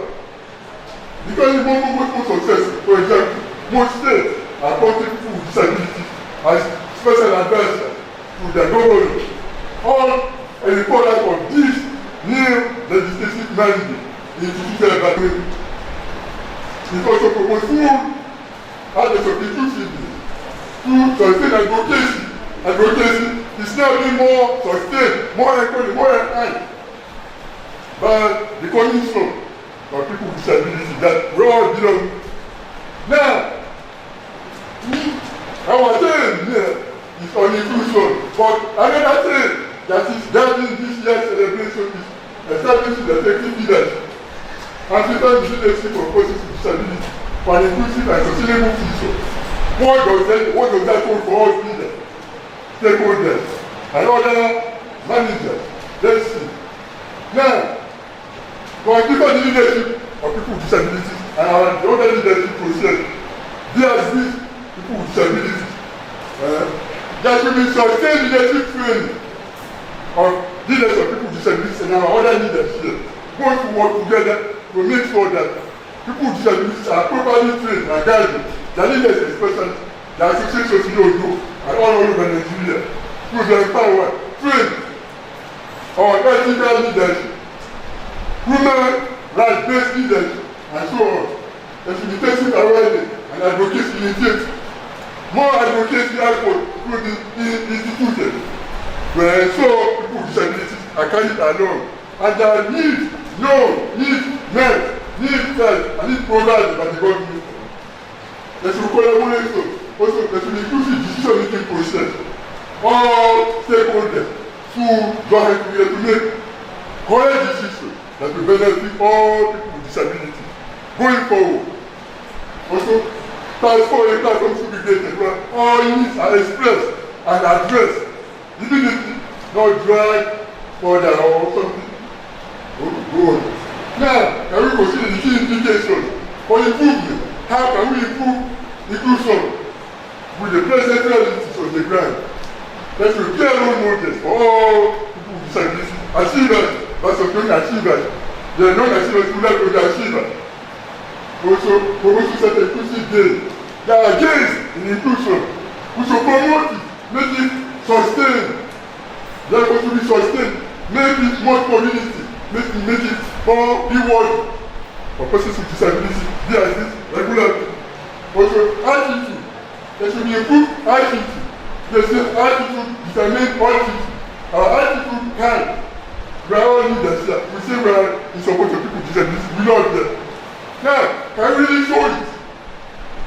We cannot just be when the professor is talking, but we have to show it in our eyes and our attitude. That was why I said before we start, we should go around to wish our fellow people with disabilities success. Not just sitting there, but to act it out. Yes, but to show you. If our attitude is positive, everything we say is positive. Then we promotion and upliftment of their life and their needs. They will be carried a vision. Also, there should be strict adherence to legislative mandate. The laws should be about the bar, should be followed to the letter. And call us a favor to them to employ the people with disabilities. Not just talking without act. The main thing is attitude change among us. Really sticker attitude change. We should show it in our action. Before I conclude, I really see this as a potential to take away, something for us to take away. Inclusion is not a matter of principle, honestly. It is a key to growth. Inclusion should be a key to growth for us. We should take it up from here and going forward. We should have our fellow citizens with disabilities to grow. It should not just be methodical in our style, but it should be action-oriented. This is action. US people activities, other this. All right. Thank you very much. Please let's put our hands together.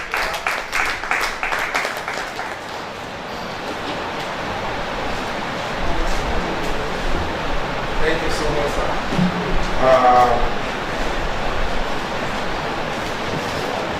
Nothing for us without us. I think that's the most striking for me in the presentation. Nothing for us without us.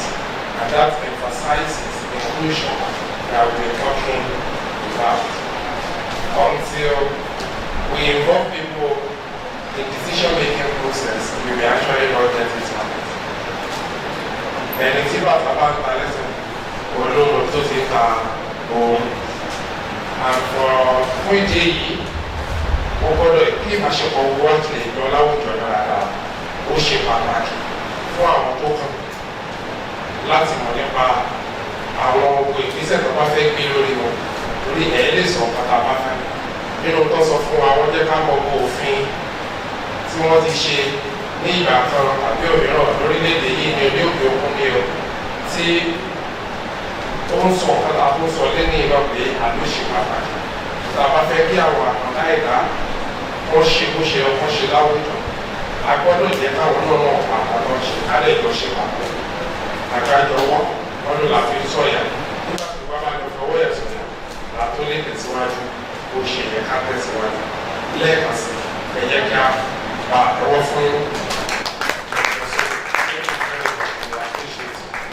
distinguished ladies and gentlemen, I recognize in our midst the Dean Student Affairs of the University, Dr. Wambade. He came in while the speaker was speaking. Please round of applause. Right now we move to the next item of the agenda, which is the next item is supposed to be question and answers, but we'll skip that because we have another speaker prepared also to speak. After our presentations, we'll be taking questions and answers. But right now, we will move straight to the interview. There is a special presentation, and this special presentation, I've been told, will take just 3 minutes to 4 minutes. The special, are they ready?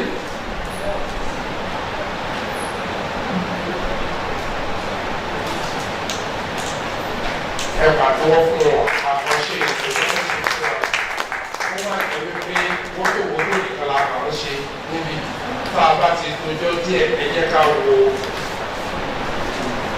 ẹ pàdé wọn fún ọ lẹ́kọ̀ọ́. Ó sọ fún alẹ́ ìwé pé ìlú ìbáṣe jẹ́ ẹ̀yà àbẹ̀lọ́wọ́ ẹ̀. Ẹ ó tún rí nǹkan tá a pè bí Ọlọ́run ṣe ṣẹ̀dá gbogbo wa. Pé kò sí irú ìjákulẹ̀ tó lè wà tàbí ìpèníjà tá a lè ní tí Ọlọ́run ò ti fi agbára sínú wa. Special people. United we stand. Àpò ẹ̀dọ́ akúlò dúró. Ẹ̀rù aṣọ ọ̀pọ̀ ẹ̀rọ. Wọ́n àti ìṣe owó tó fún wa ní òwò. Wọ́n lè ní Disabilities. Wọ́n ṣe é ṣe níbí, wọ́n ṣe lápò rẹ̀.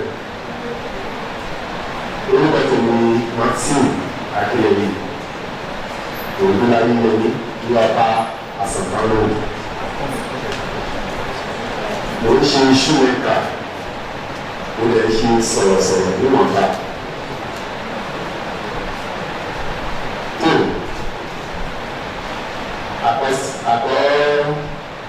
àpẹ́ sórí ìrìnnì ó bá gbogbo àwa àgbà ó bá wa wí ká má lè wá pé ṣókí lọ́dọ̀ ọmọdé. Adúbẹ̀ bẹ́ẹ̀ pé adájọ́ ọjọ́ pé agbésòsù kù. Gbogbo àwọn àkàndá pátápátá àpò oríire. Adúbẹ̀ ìwé ìṣe ọdún tó kọjá ojú ayé ṣe.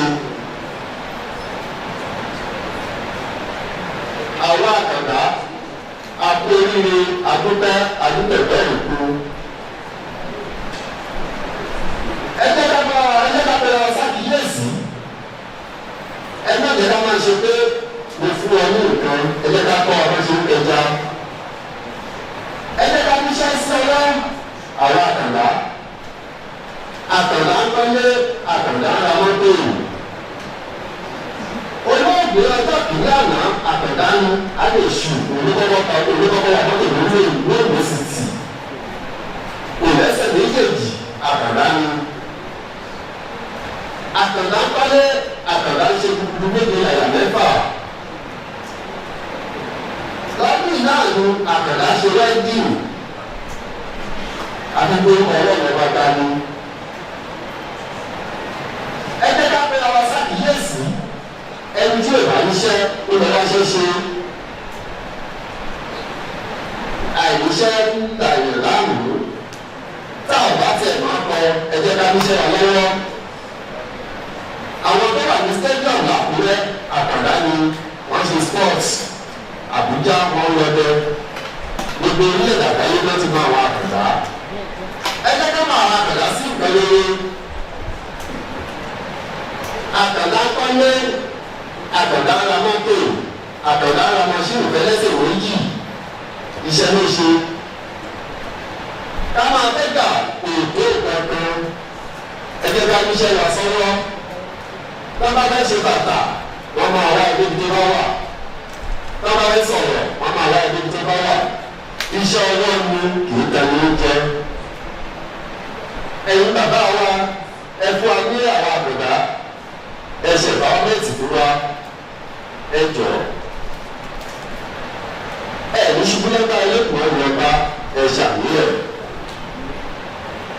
Ẹ bá wa ní àwọn àbùdá sí àbùdá fẹ́ kọ́lé àbùdá ń wa mọ́tò kì í ṣe agbára wọn àbùdá tó lọ sí skul tí ò ságbára fún olú àgbẹ̀ alẹ́ tó lọ sí skul tó lọ sí àbòsí ṣùgbọ́n tí ò tí ì ságbára fún.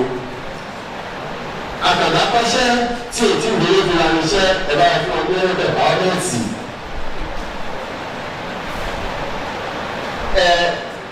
Ọ̀rẹ́ ń bẹ ìsáyè ẹgbẹ́ ká fi ìjókòó bá lẹ́sìn ẹ̀ ọ̀là àbẹ̀lúwa sí. Orúkọ tèmi wọ́n tì ú àkàndá ilé ìgbìmọ̀ yìí ibi tí ọlọ́run ń pè tẹ̀lé àkàndá olùfà tu màmá mi ẹ bàtà ẹ fún Jésù.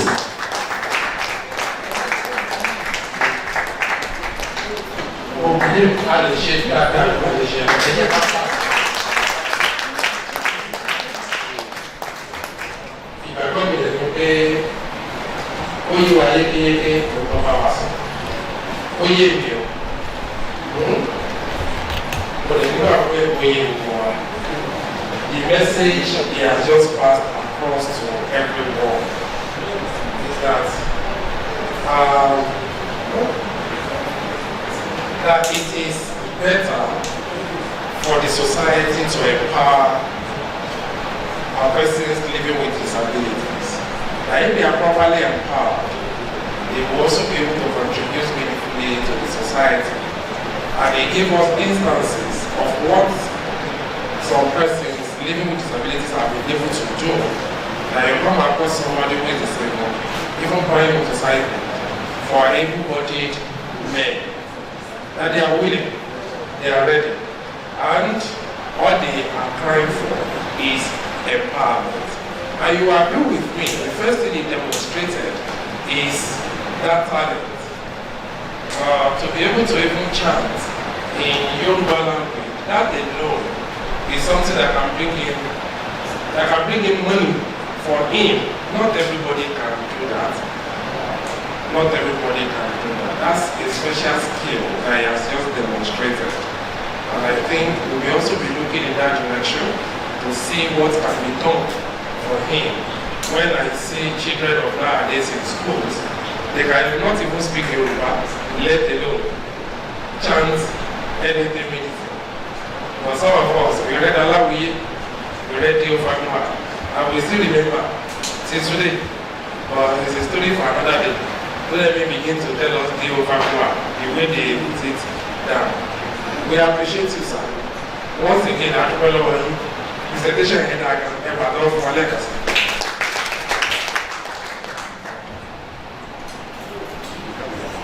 Aware that we are the chairman of the Association of the Physically Challenged, Mr. Richard Akinobi in our midst. Please round of applause for him.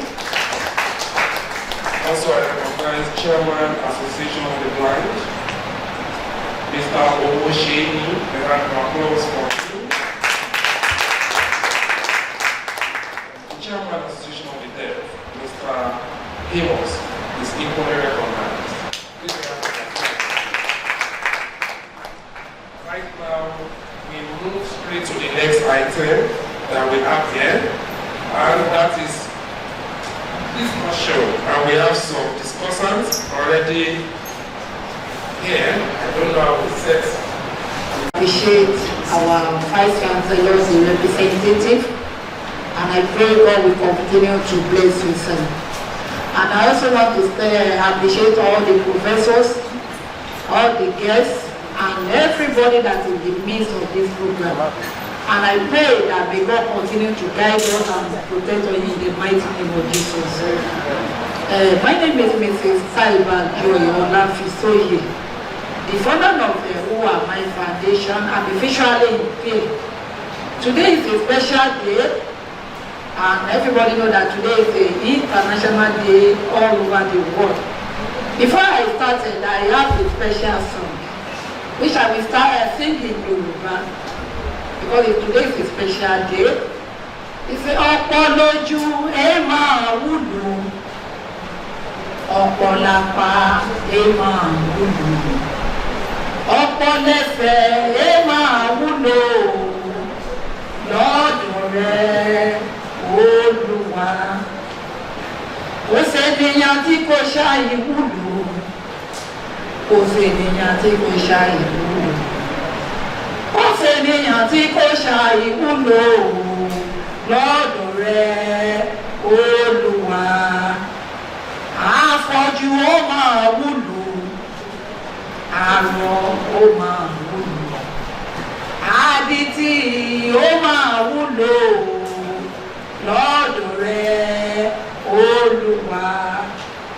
Èmi ti rí wèrè lójú títì tó fi Fẹ́lẹ́dùmarè ọba, kò sẹ́niyàn tí kò ṣàì wúlò, lọ́dọ̀ rẹ Olúwa.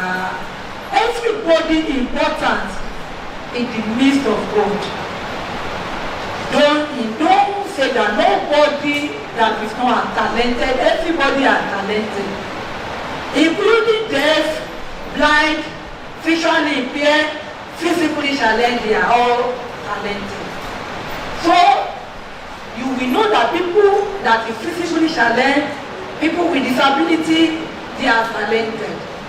I will first of all call the representative of our Vice Chancellor, sir, with the honors, sir. Can we move forward, sir? And let's say one of the two people that is organizing this program. You are not a physical challenge, you are not a people with disability, but I want you to know that this song, this particular song, I want to bring something out here. Sir, please, sir, can you close your eyes?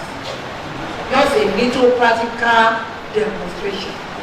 Sir, can you close your eyes? Are you with me, sir? Can you close your eyes, sir? If you close your eyes, can you help me identify this, any one of these key? Is it possible, sir? Can you do it? No. And some people, when they see people with disability, they call them name that is God is not creating them. Look at this keyboard. Let me just remove my glasses as a practical demonstration. Sir, look at this keyboard, sir. I think this is key. Let me remove my finger.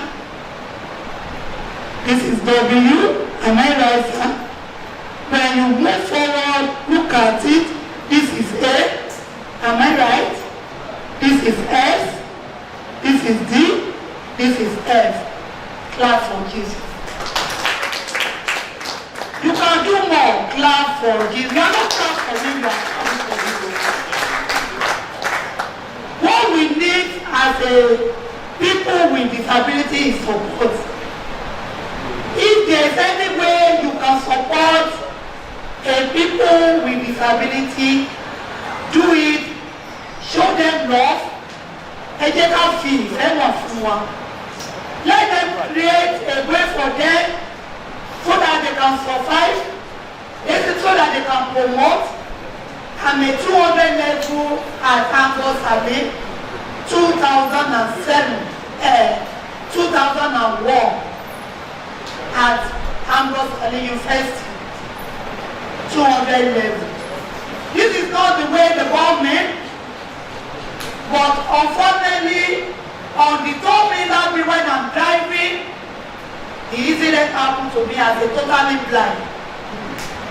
I cannot drive again, I cannot do anything again. On this occasion, I lost my dad and I also lost my mother. I don't have anybody, not only I don't have family, but because of the condition that I am, people believe that I cannot do anything, I cannot make it, I cannot become a somebody because I'm a totally blind, I'm a visually impaired. But there is one point who say that the downfall of a man is not the end of his life. I started the journey. That was then.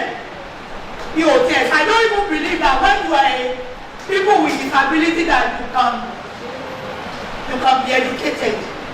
I have to withdraw from speed, I have to withdraw from 200 levels, abandon at home without doing nothing. But thank God for my friend that is introduced special school for me, which is Ondo State School for the Blind. I went there at the age of 35 years, started primary 1. At the age of 35 years, started primary 1. I don't believe that I can make it. But when I started, I know that I am talented, but I don't have anybody to support me. But I believe people with disability, if they abandon you, if they neglect you, I beg you in the name of the Lord, don't neglect yourself.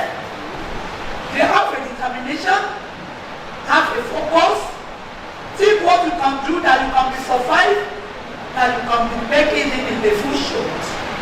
They abandon me. I have everybody that can even support me. But people believe that when you are in this condition, when you are in the challenges, that's the end of the friend, and that's the end of your life, that you cannot do anything again. But I continue my journey with sorrow then, without any assistance. But unfortunately, when I finished from Ondo State School for the Blind, before I finished, I met this particular man, Mr. Olafisoye. He's a banker by professional, but I'm neglected. I don't have people. For me to even survive is very difficult for me. I'm living with one cloth. I don't have clothes. I started the journey,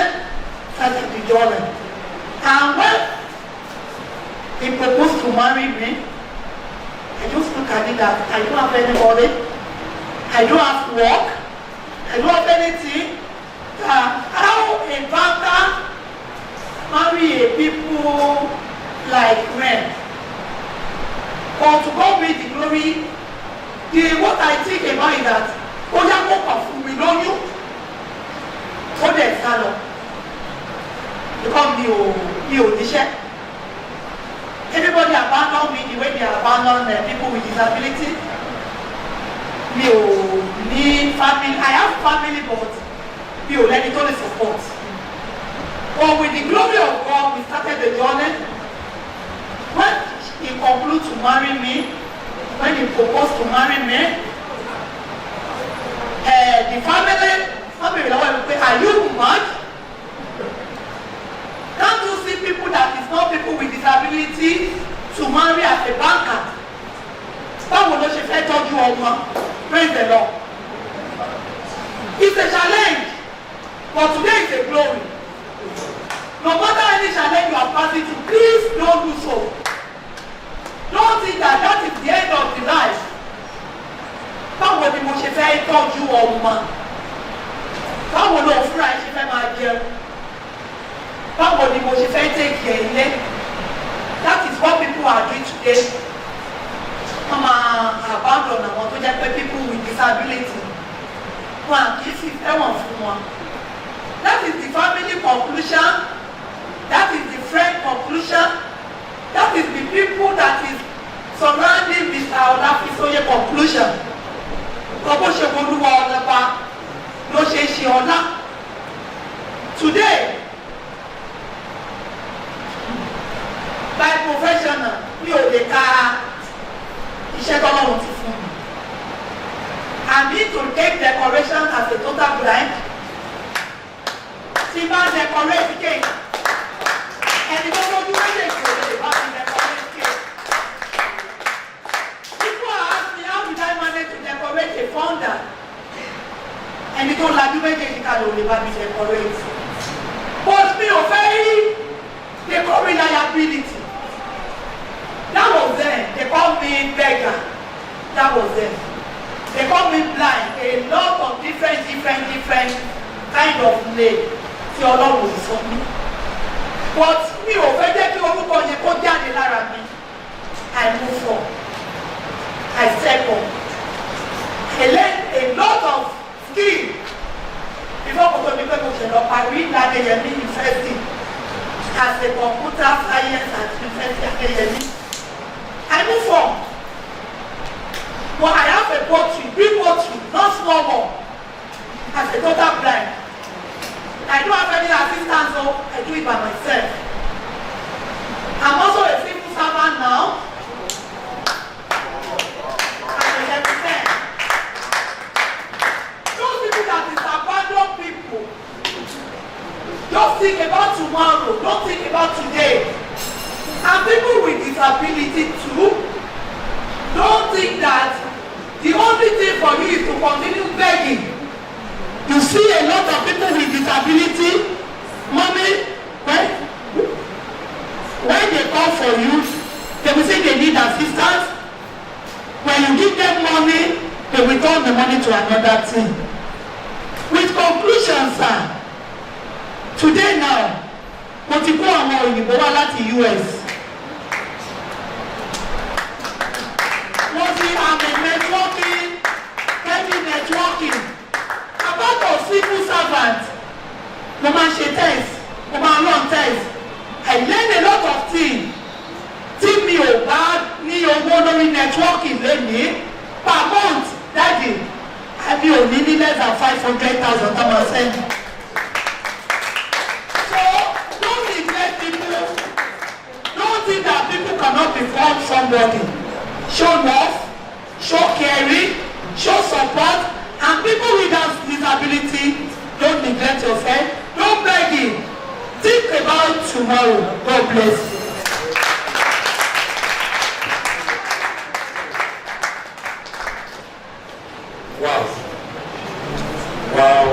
Wow. Please let's put our hands together again. Thank you so much, man. If I know your story, instead of you saying who said it, start by anchoring today. It is your story I will have used. Oh, little bit. Ṣé kàtọ́ sọ fún ayé wa? Oyè wa, àgbẹ̀ gbogbo ẹ̀. Ẹ̀dùn yá ṣe èèyàn kan ti fi mí ṣe ẹlẹ́yìn. Bí èmi jókòó sí ìbẹ̀wò sóyìnbó. Mo ń sọ Yorùbá, mo jẹ́ àti gbogbo ẹ̀ wótòwótò, bí owó nẹ́tíwọ́kì nìkan, ó ju owó sọ́kòtì sálárì mi náà. Ibẹ̀ lèmi jókòó sí bí o, ẹ̀ka wọn máa sọ pé àwọn àkàdá ènìyàn, wọ́n ń ṣe ènìyàn, wọ́n ní big poultry, level 10 officer, gbogbo ẹ̀, ẹ̀ka wọn rọjúlẹ̀ kàtàkàtà ní ẹ̀ka tó ń ṣe. Ẹ wá sọ pé àkàdá ènìyàn, àkàdá ìbáwọ̀ ṣe èèyàn, wọ́n ń ṣe kí ni?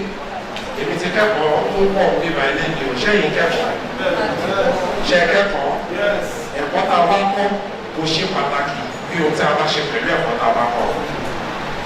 Ohun tó ṣe pàtàkì jù ní tá a bá ṣe pẹ̀lú ẹ̀kọ́ yẹn. Ohun tá a bá dẹ́mọ̀, ọdún ló máa ń súnyàn síwájú.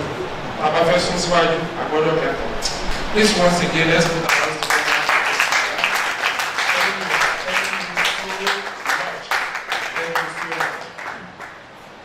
Gradually, we are getting there. We are almost there. And I know we'll be there in a short while. I know at this point we also learn more. This is time for us to discuss some of these issues. And the way we'll do it is this. I'm only going to introduce one of the discussants.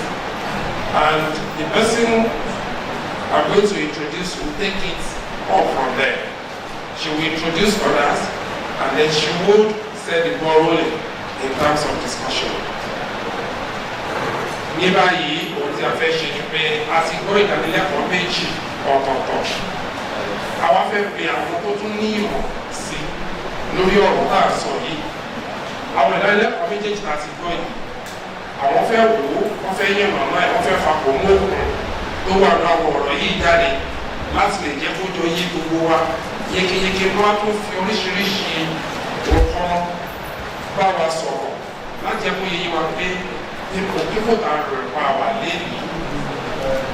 Ọlọ́run fún wa ní agbára láti ṣẹ́kù. Àmì ìlú sọ wípé a ṣetán láti ṣiṣẹ́ pọ̀ pẹ̀lú yín kí a lè jọ sí kìíní a lè gbé ìlú yìí lọ sí tí ó wọ́ wà. I will be introducing Tina Oluwadara Ajayi. That's the person I will introduce, and she will be us. She is a graduate of Agricultural Extension and Management of the Federal College of Agriculture, Akure, and obtained ordinary, advanced diploma and executive leadership certificate in Christian Drama Art from Mount Zion Institute of Christian Drama in Ife. She also obtained an academic diploma certificate in performing art, Christian drama from Ajayi Crowther University, Oyo. As a person with disability, Justina has defined the limitations, inspiring countless individuals through her remarkable work. She is the president of Exceptional Grace Ministry International, founder/initiator of Exceptional Grace Initiative for Disability Advocacy, and convener of the Gracious Me campaign. All things are born out of a serious burden for the discovery, development, and fulfillment of the potentials of persons with disability. Distinguished ladies and gentlemen, please let's put our hands together. She will take it off from there, she will introduce other discussants, and then move straight into the discussion. Thank you. Thank you very much, sir. The other discussants here, Mr. Christopher Omontere Ogundare. Mr. Christopher Omontere Ogundare was born on December 4, 1987 to the family of the late Mr. and Mrs. Adebusui Ogundare in Ondo State, Ondo West Local Government. He began his educational journey at March Nursery and Primary School, Ondo, from 1996 to 2001. In 2013, Christopher lost his sight, but he refused to let this setback define him. Instead, he enrolled in Federal College of Education Special Oyo in 2016 for a rehabilitation program aimed at equipping him with skills to navigate life's challenges. He is currently the Public Relations Officer of the Joint National Association of Persons with Disabilities Ondo State Chapter and the Vice Chairman of the Nigerian Association of the Blind Ondo Chapter. He is happily married to Omotere Elizabeth Adenike, and their union is blessed with a beautiful daughter. He is also a minister of God. Join me to welcome Mr. Christopher Omotere Ogundare. Mr. Festus Akiyemi Akitui is a native of Ondo State, specifically from Akoko South-West Local Government. He possesses a strong academic background, holding a Bachelor of Degree or Science degree in Human Anatomy from the University of Ilorin, a Master of Public Health degree from Obafemi Awolowo University. He is currently pursuing a PhD in Public Health at the University of Medical Sciences, UNIMED. Throughout his career, Festus has accumulated valuable work experience including his current role at the University of Medical Sciences from 2022 to date. Join me to welcome Mr. Festus Akinyemi Akintoye. I'll also be calling on Mr. Olakisoye, the co-president, the president of Who I Am Foundation, to be here with us.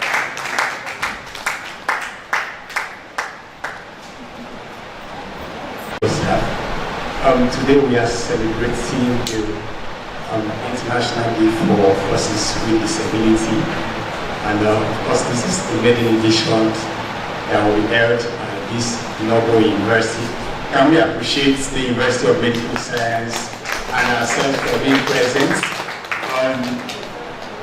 A lot has been said so far about disability and persons with disability. In fact, even last Ms. Olakisoye has given us a lot that we can discuss about today.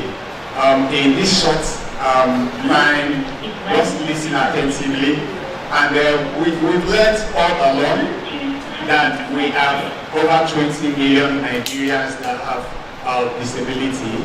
And although the number we have here will not completely reflect what others are facing, but it's kind of captured what the society perceived about persons with disability. And even as they will be sharing their experiences with us, please listen attentively, and you can also contribute when there is time for your own contributions or questions. Now, to the discussion this morning or this afternoon, we've heard about the advocacy for an inclusive society for persons with disability. Now, the first question I would like us to answer so that others can also learn from us is the concept of disability. Now, what do you think is disability? The first person to answer that question is Ms. Justina. Please. Thank you very much.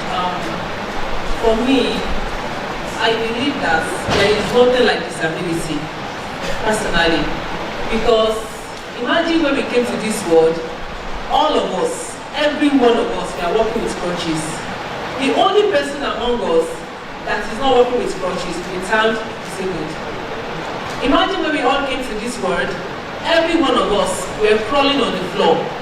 The only one person that is not crawling on the floor, we will tag that person, we will discriminate against the person. So, the matter of disability is a matter of the mind of the society who wants everybody to be uniform. It's a problem of perfectionism where everybody wants everyone to fit into a vacuum, to fit into a kind of box that they have created. So for me, I don't believe there is a disability. I just believe that somebody just needs to do things in a special way. That is the way it wants to do it. For instance, there was a time in this world that if you are a child, if you are somebody at a particular age and you have not achieved what some people of your age have achieved, they begin to discriminate against you. But later people started advocating for that, and everybody like, okay, at 20, it is good at 25, if you are not even married, nobody will crucify you. 20 years ago, it was not like that. So for me, disability is just the problem of the society who has a box that they want everybody to fit into. So for me, there is no disability anymore. Can we appreciate her for that? The society wants us, all of us, to be the same and to fit into the mold that they have for us. But it's not going to work because of the diversity of man. And she has said a lot. So you have to learn that you are special in the way God has created you. So everybody is special. So according to her, there is no disability anywhere. So that's what she has said. My colleague will take on from there with her own questions. Thank you very much. Now I want to ask the discussants to give us a brief history of their disability journey. People that suffer discrimination through the discrimination that the society has made, and intends toward people with disability, step out of misconception and misunderstanding of what people with disability has to offer. The society just believe that people with disability do not have much to offer. They see people with disability as one. No. When you go across the streets now, you see people begging for hours, people robbing the street to their food and food. The society believes that people with disability are useless to not only to themselves and their family, but also to the society, and don't have anything to offer. This is the mindset of the society, which government and putting to disables. Personally, my experience, when I was in this secondary school or university or university, I suffered discrimination in so many ways. The moment they know that I have this particular problem, the attitude toward me will change immediately. I remember when I was in school, my teachers had all clamoring for my withdrawal from the school. They don't say that this man cannot go in academic work because of the problem. But I was able to show that yes, there is ability in me, and which over the disability they see. The same thing happens to employment. The moment is go. Application, a lot of other things. The time of submitting application, you pass the interview and so on. But when it comes to physical interview like that, people just say no, I don't move, I cannot work in this place for something like that. So the discrimination there is right, and society needs to, that is leading to disables the mind of society toward people living with disability. Thank you. Thank you so much, Mr. Festus. He has been able to explain to us that he lost his hearing while in secondary school, and it was not easy for him because the teacher demanded that he should be withdrawn from the school. And of course, he was withdrawn from that school to a different school, and all along it has not been easy for him. But the good thing about his condition is that he got the maximum support from his parents, and so that's what has made him who he is today. Appreciate him again. Appreciate him again. Now we also have Mr. Olafisoye. The wife has just told us now, they've been married for 17 good years. Appreciate them. And it was not an easy decision for someone who is a banker to walk to someone who is visually impaired and say, I want to marry you. And today they've spent 17 good years of their life together. So we want to hear from him the journey of this disability and the history, what he has been able to decipher from it so far. So, sir. I want to thank God for this opportunity given to somebody like me to share my experience with others.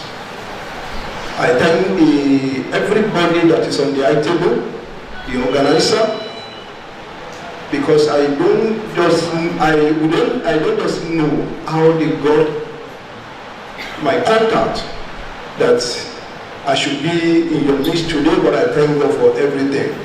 Before I proceed, because I want us to make it more lively. So by then I want to sing this song with so much love songs so much. Ènìyàn má ṣe rọra rẹ ju bí o ti máa lọ. Ènìyàn má ṣe rọra rẹ ju bí o ti máa lọ. Ènìyàn èrò pẹ̀lú asán tó ń ṣiṣẹ́ jọ kéèrú pẹ̀jọ. Owó tí o ní o èrú pẹ̀lú. Ọmọ tí o bí o èrú pẹ̀lú. Èrú pẹ̀ tó ń dèrú pẹ̀ sọ́ra tí ó padà wá dèrú pẹ̀ lọ́jọ́ kan. ènìyàn máa ṣe rọra rẹ ju bí o ti máa lọ. I give glory to God. The journey we are talking about today is a journey of 17 good years. Like others will say,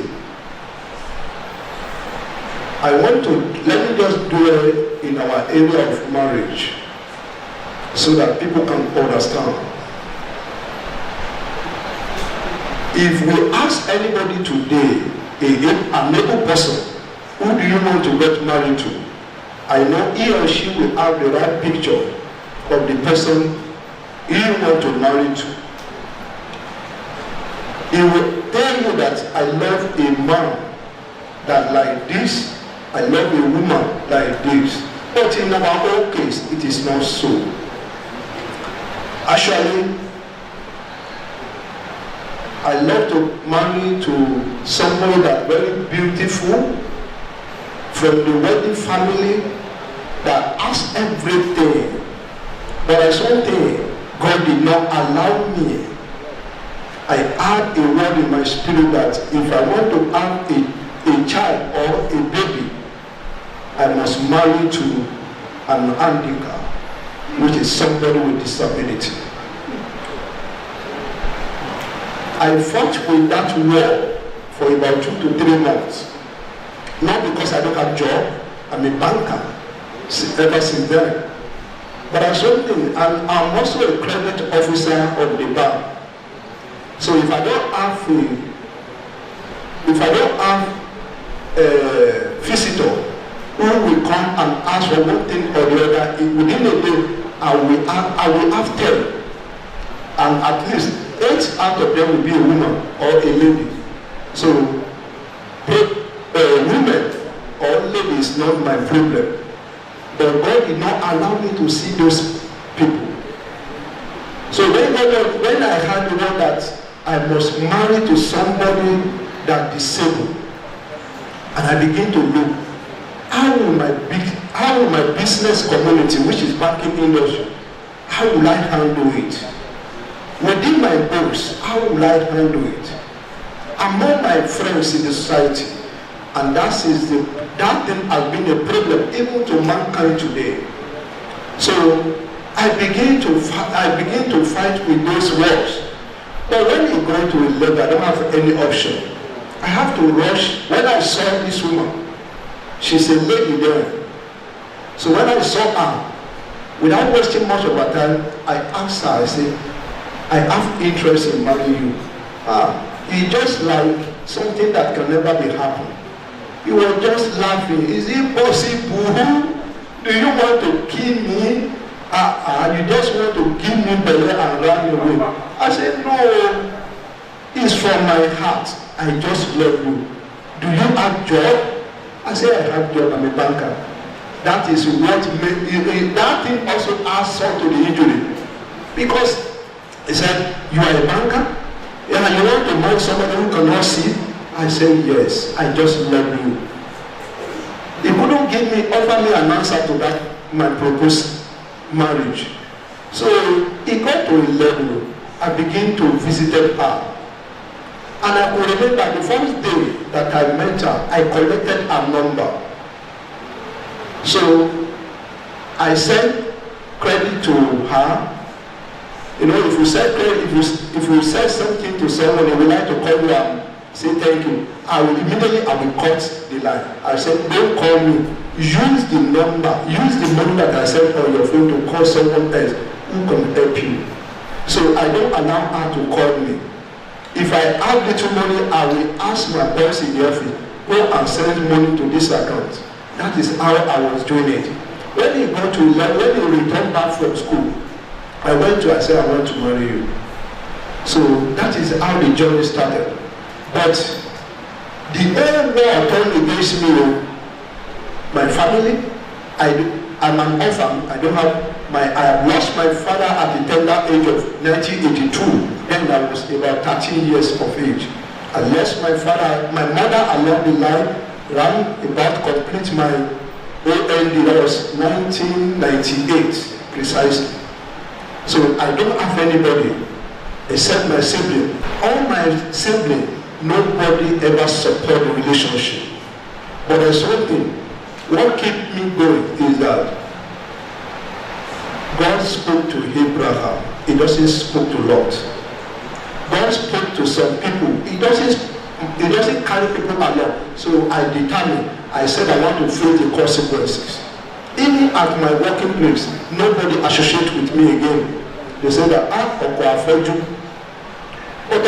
today, it got to a level, people begin to identify me with that name, and I'm happy about it. I don't allow it to deter me. So when it got to a level, I told my wife, I said that we need to start our ministry. There are a lot of people who are in this your shoe, they don't have the opportunity that you have. We need to set up a foundation so that we can give those people hope. And that is what brings up the word Umpayam Foundation. And when we are searching for the name, so we are busy looking for the name, and this name just called Umpayam Taniyem. That is the question. We are trying to question to the society. They were the one that will provide us the answer. That God himself is who I am. And that is how we started the journey about 17 years ago. As from then, people don't just believe in that ministry. We will be going from one church to the other, looking for the disabled people, so that we can talk to them, so that they will not go and commit suicide. We ask small car then, I will carry them. We went to go with my wife, we go and let's key how to do local soap, how to do candle, how to bake cake. We learn it together. So we begin to teach others. We begin to encourage them. And sooner or later, the society begin to buy into what we are doing. They begin to buy, but they didn't support us. We will go and borrow to help the less privileged. We will go to the bank and borrow because in my bank, I can do some little things to get money so that we can help others. So that is what we have been doing. And I want to use this medium to tell all the disabled people, all the physically challenged, the less privileged, that they should not lose their own. We tell them today with what we have done. If not because I'm married to my visually impaired wife, UNIMED will never know me. But I tell them today that I'm married to her, and that is where I am today. Thank you so much. Thank you so much. Okay, Mr. Christopher, can you please tell us a brief history of your condition? Just be brief, sir. Thank you very much. All protocol are duly observed. Good afternoon. Hope I will not commit offense because it was on the news that one of the redeemed pastors said, "Good day, ladies and gentlemen," and he was arrested for it. I believe that will not happen here. Good afternoon, ladies and gentlemen. I want to appreciate God for this great opportunity. Thank God we are in learning environment, academics environment. But within the learning environment, there are some of our brethren, some are people that probably loved Yoruba, so to say. So, Moki Bobolo, Eshegon, the Lord will continue blessing us. Christopher Omatero Gundari, a visually impaired one that people in the outside there call blind. Actually, these challenges happened when I was in tertiary level at Adeyemi College of Education, now Adeyemi Federal University of Education, Chemistry Department in the School of Science. It happened suddenly, and I needed to defer my academic session. I was at home. Ẹ má bínú àwọn tá gbogbo nǹkan tí mò ń sọ. Ìṣẹ̀lẹ̀ yẹn ṣẹlẹ̀ nígbà tí mo wà ní tertiary level, and I needed to define a whole section. Sat at home, trusting God. Actually, running up and down. One with God is a majority. So when we are talking about discrimination, I know what that meant. I was abandoned. But afterwards, I wrote back to the college that I want to continue my education because I can see again. So I went back to 300 level. When my mates, they were in 400 level. Ọmọ tí ó fail, ọjọ́ graduation ẹ̀ ló sún síwájú. So I started all over. After the first semester, the second semester, I became total petrol station. That is total blind. So I couldn't see again. So this brings a lot of discouragement and it puts some stigma onto someone. But with the help of God and friends, I still continue in the academics. Even when I couldn't see what the lecturers were probably written on the board, but I can hear. So I will just move along, hearing, and when it comes to time of examination, because I'm in chemistry department, we deal with calculation, chemical reaction, all those stuff. So I just need the help of my friends to read the education notes on my phone, which I just listen to. But when it comes to calculation area, it's a serious issue. So this led to I needed to have an extra year before the college recognized me through the help of the Counseling and Women Development Center, ADEMI. I was recognized and they took over my case. So from there, after my 400 level, I was sent to Federal College of Oyo Special for rehabilitation program. I did it 2016. I came back, I'm just summarizing. Actually, there is a lot of challenges over there, but we bless God for grace. So I came back and I had my NYC. I was posted to Oyo, but I redeployed to that same college because I want people to know that with this challenge, because I call challenge, it's not problem, it's just a mere challenge. And challenges will not kill a man. There are so many things that are killed in challenges. What you are surrounded with and the way you handle your challenges may kill you. So this is just a challenge. I came back to that same college and I served in Counseling and Women Development Center in that same place that the Lord have used for me. So I served there. Afterward, there is a lot of things. Up till now, I'm a graduate. We are trusting God for a job. But with that, we venture into so many things. Actually, I'm a Wilson's dealer. I sell yam flour, rice, and all others before thief bombed the shop. And I was left with nothing, but I still have God. Presently, I'm into fruity juice, Tiger nuts, and also sobo. Presently, as I was speaking there, there's someone selling for me in the market. And actually, I'm a minister. So in this period, there's a lot of challenges. Discrimination from friends, abandon from home. I was left with God. Thank you so much. Thank you so much. Can we appreciate Mr. Christopher? He lost his sight while in 300 level as an undergraduate student, and he has fought his way to where he is today. For lack of time, I will just ask a few questions, then probably summarize, and that will be all for today. And the person to help us in answering these questions is Miss Justina. Few of the questions are, number one, the challenges of having a disability in an environment like Ondo. Let's call Ondo first before we generalize it to Nigeria as a whole.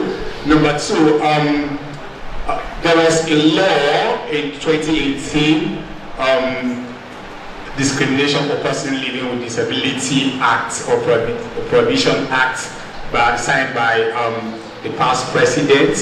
How has that changed the narrative about disability in Nigeria? That is number two. Number three, there is this common thing among us, which is sympathy to those who have disability. So between the word sympathy and empathy, which one is most commonly used for persons with disability in Nigeria? Please, can you quickly answer these questions so that we will summarize? Thank you. Okay, thank you very much. In an environment like this, the challenges that we have actually is not in every environment, even outside Nigeria. It's just the same thing, and that is number one, the perception of people in society about persons with disability. The first time people see you, the look on their face says it all, because it's like, oh, what is this one doing here? And one thing I've discovered is that everybody, even the least person, every Dick and Harry feels that they are doing a person with disability a favor. When they find you in a place, the thing that is ringing in their head is that this one is not supposed to be here. So why is she here? Why is he here? You know, a random person on the street just say, it's because of the way you look, and I'll be like, hello, you don't even know me. You are just telling me because of how I look. If you have to do something for me because of my disability, that means that naturally you are not a good person. If you have to, I'll say it to everybody here, if the only reason you have to be nice and kind to someone is because that person is having a disability, that naturally you are a wicked person. Naturally, you're supposed to be good to all men, everybody you are meeting, irrespective of whatever challenges they are having. So we need to actually work on our mindset. We need to believe that all of us, we are created by God. And you know, people wake up in the morning and in the night they end up having disability. You don't even know what tomorrow holds for you. We all are praying that God will keep us. For people that are having disability, they don't offend God. So, you know, people without people that acquire disability, I've seen the majority of them, the way they break down when they have disability. Maybe they are around 40, they are around 30, they're already living their lives, and for one reason or the other they have disability. The first thing that comes to their mind is that they want to kill themselves, because the way they treated persons with disability before they got to that place is already ringing in their head that, okay, I knew how I did to this person, oh, that is not what is coming back to me. You know?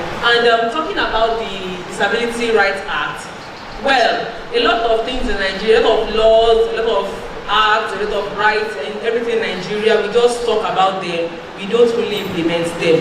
And that's the problem we are having. We have the disability rights, and I want to implore everybody, see, go and get that Disability Rights Act, so that you can know your rights, you can be able to defend yourself. You don't live your life to somebody to dictate for you. And I've seen that a máa fẹ́ kó jẹ́ pé àwọn èèyàn ló máa wọn sọ pé kíní kan, àwọn èèyàn wọn ṣe kíní kan fún mi, sí onígbà ló máa kọ́kọ́ gbé gbà ẹ̀ka àwọn èèyàn tó bá gbé. Tẹ bá ń dúró de àwọn èèyàn, wọ́n máa sọ Yorùbá sọ pé ẹlẹ́rù ló ń gbé níbi tó ti wúwo. Tẹ bá ń dúró kó bá yín gbé níbi tó máa wà nìyẹn. Ẹ̀yin fún ara yín, ẹ lọ ka àwọn òfin tó rò wọ́n ọ̀rọ̀ àwọn àkàndá, nǹkan tó jẹ́ ẹ̀tọ́ yín lábẹ́ òfin kẹ́ ẹ lè jà fún. Gbàtẹ́ bá mọ̀ tó jẹ́ ẹ̀tọ́ yín lábẹ́ òfin, nígbà yẹn lẹ máa lè sọ̀rọ̀ fún ara yín, and don't be intimidated by anybody. Ẹ má yẹ kẹ́ni kankan sọ̀rọ̀ sí yín anyhow, don't be intimidated by anybody, because ẹni tó sọ̀rọ̀ sí yín lè ní kọ́mí tó máa wà lọ́la. Do the right thing, know your right, and stay there. If anybody wants to talk down on you, bring them to where they belong. I'm not teaching you how to be rude, but sharing it with our yìí, tí ẹ bá lè sọ̀rọ̀ fún ara yín, everybody believes that you don't belong here, and somebody pay for any reason you are where you are. They want to talk down on you. They want to project their insecurities on you. People will come and tell you that if If somebody like you can do this, who am I tell them, you don't know me. So don't project that insecurity in your mind on me, because I've never even met anybody like me before. I'm Justina. I'm not the Dick and Harry you meet on the streets. I'm not those that you are giving whatever you are giving to. So know who you are and stand for it. The sympathy and empathy. Actually, in this society, we see a lot of people that sympathize with you. Oh my shit, hey, all those kind of things. The way they move scatter their mouth, the way they all reject. Even the funniest thing is that I'm going to say this. Even in the places that looks like Toyakati, like places that we see more of educated people, in churches, in places where you expect people that well read, you know, to have sense. Let me use it that way. You discover that the sense of group is not the sense of people with disability. I've met professors that talk down on me. They are professors. They don't read finish, but that empathy, they lack it, and you don't buy it in the market. And the fact that to the society now, the fact that you have a person with disability living at the back of your house, that the way you relate with that person is not the way you relate with other people on the street that you meet. I am not that person that is living at the back of your house. So don't come and talk to me as you are talking to that person. It is wrong. Something happened to me like a few weeks ago. I was coming from Ife to this place, and that man started talking, and I told him, see, be very, very careful. The next thing, share a wall after that. Hello, I am not the one you have met. That person that you have met is not me. So, we have to be empathetic in the way we relate to people with disability. And this my idea of you are seeing a person with disability going, and the next thing you are like, you are already shaking like a real. No, if they need your assistance, they will request for it. And when they request for it, go ahead and do what they ask you to do. That company, that trying to cage somebody and see you don't even know me. I want to sit in the bus, you are telling me, all of us, we do it, we are only looking innocent.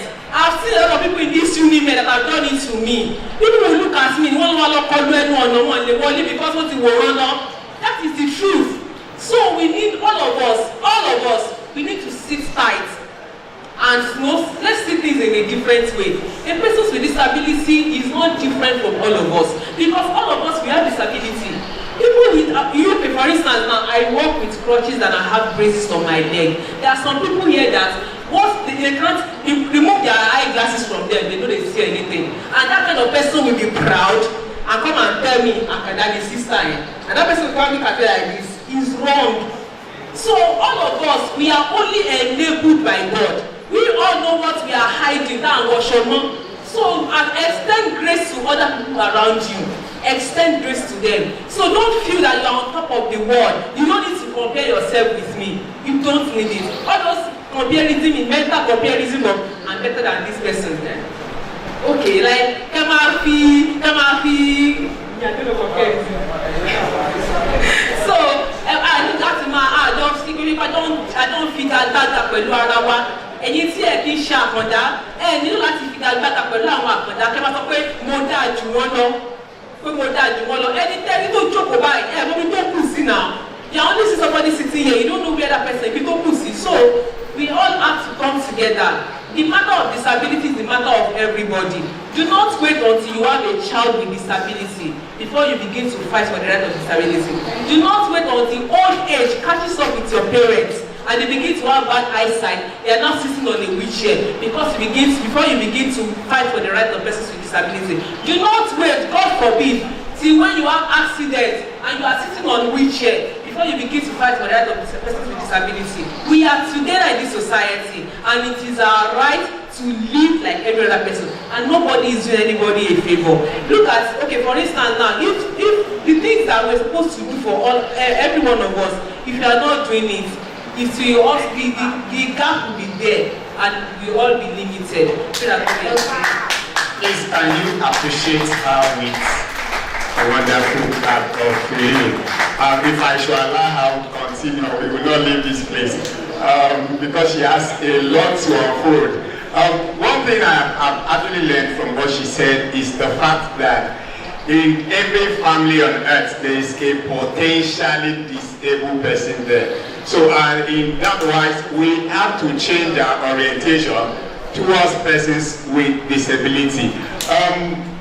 In conclusion, Mr. Christopher, what do you think should be put in place for persons with disability so that we can have an inclusive society? Thank you so much.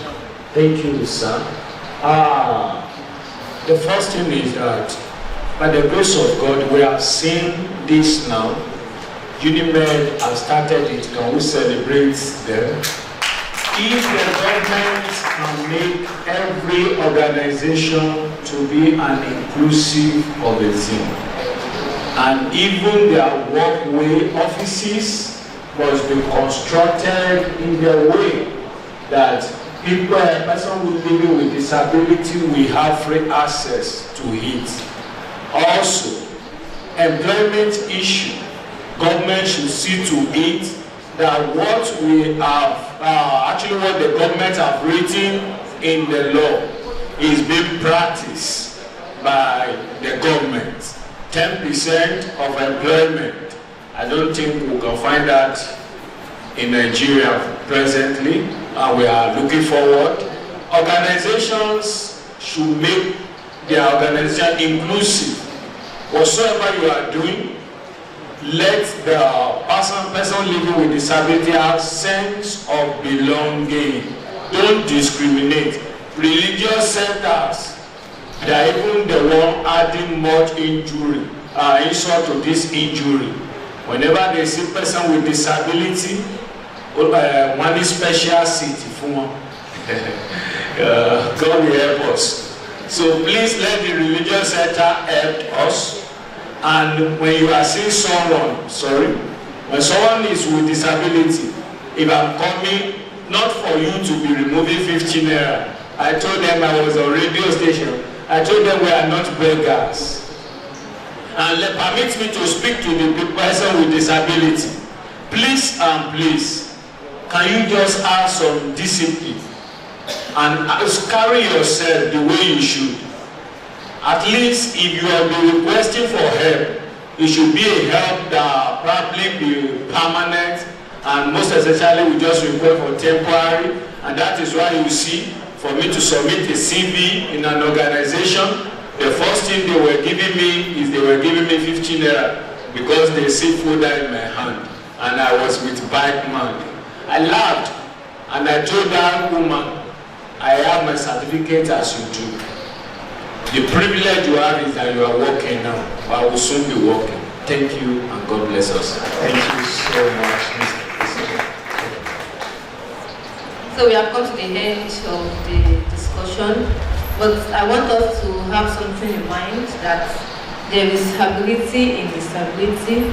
Disability is not inability, and disability is not a disease. Thank you. Thank you so much. I really appreciate them as we go back to their seats. We can do better than that. Let's appreciate them.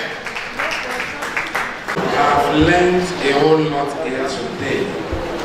And for those moving stories that were heard today, I believe we should begin to work on how to change our mindset towards persons living with disabilities. That is very critical. Another striking thing that I picked in the course of their discussion is the idea of the mindset. And that just took me back. The moment she said mindset, it took me back to a friend. That my friend is visually impaired. He's a television presenter, a very good one at that. I remember I asked him a question one day, that each time we ask you to come for any event, he will not want anybody to follow him. Tolu will leave home alone without telling anyone. And then I asked him, what normally goes on in your mind when you leave home? Nobody is supporting you. And we all know you cannot see anything. He made a statement that day. that, sir, you know, the moment I step out of my house, I know I cannot see, but I know where I'm going.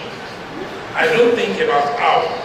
I know I will just get there. And I want to link it to the issue of sympathy and empathy. That our society really may not be there yet, but I still believe we have a lot of empathetic souls in our society. So look and go from here to any part of the world without any aid or assistance. He said he knows that Nigerians are good and that they will come to his rescue if he wants to miss his way. And that's the mentality Tolu goes about with. So it's not surprising. Each time I see the wife, we used to attend the same church, very beautiful woman. In fact, our church then refused to officiate their wedding ceremony because they were convincing the lady not to marry Tolu. Because Tolu is blind, you are not blind, what will happen? You need to see them today in different wonderful couple, and they are doing very well together. I believe one thing we can do as a people is this. We need to get ourselves right, first and foremost. When we realize that we all have one challenge or the other, ours may not be visible for people to see. Ours could be something we are hiding. That we have one issue or the other, then we will realize that we are all the same. We all have blood flowing through our veins.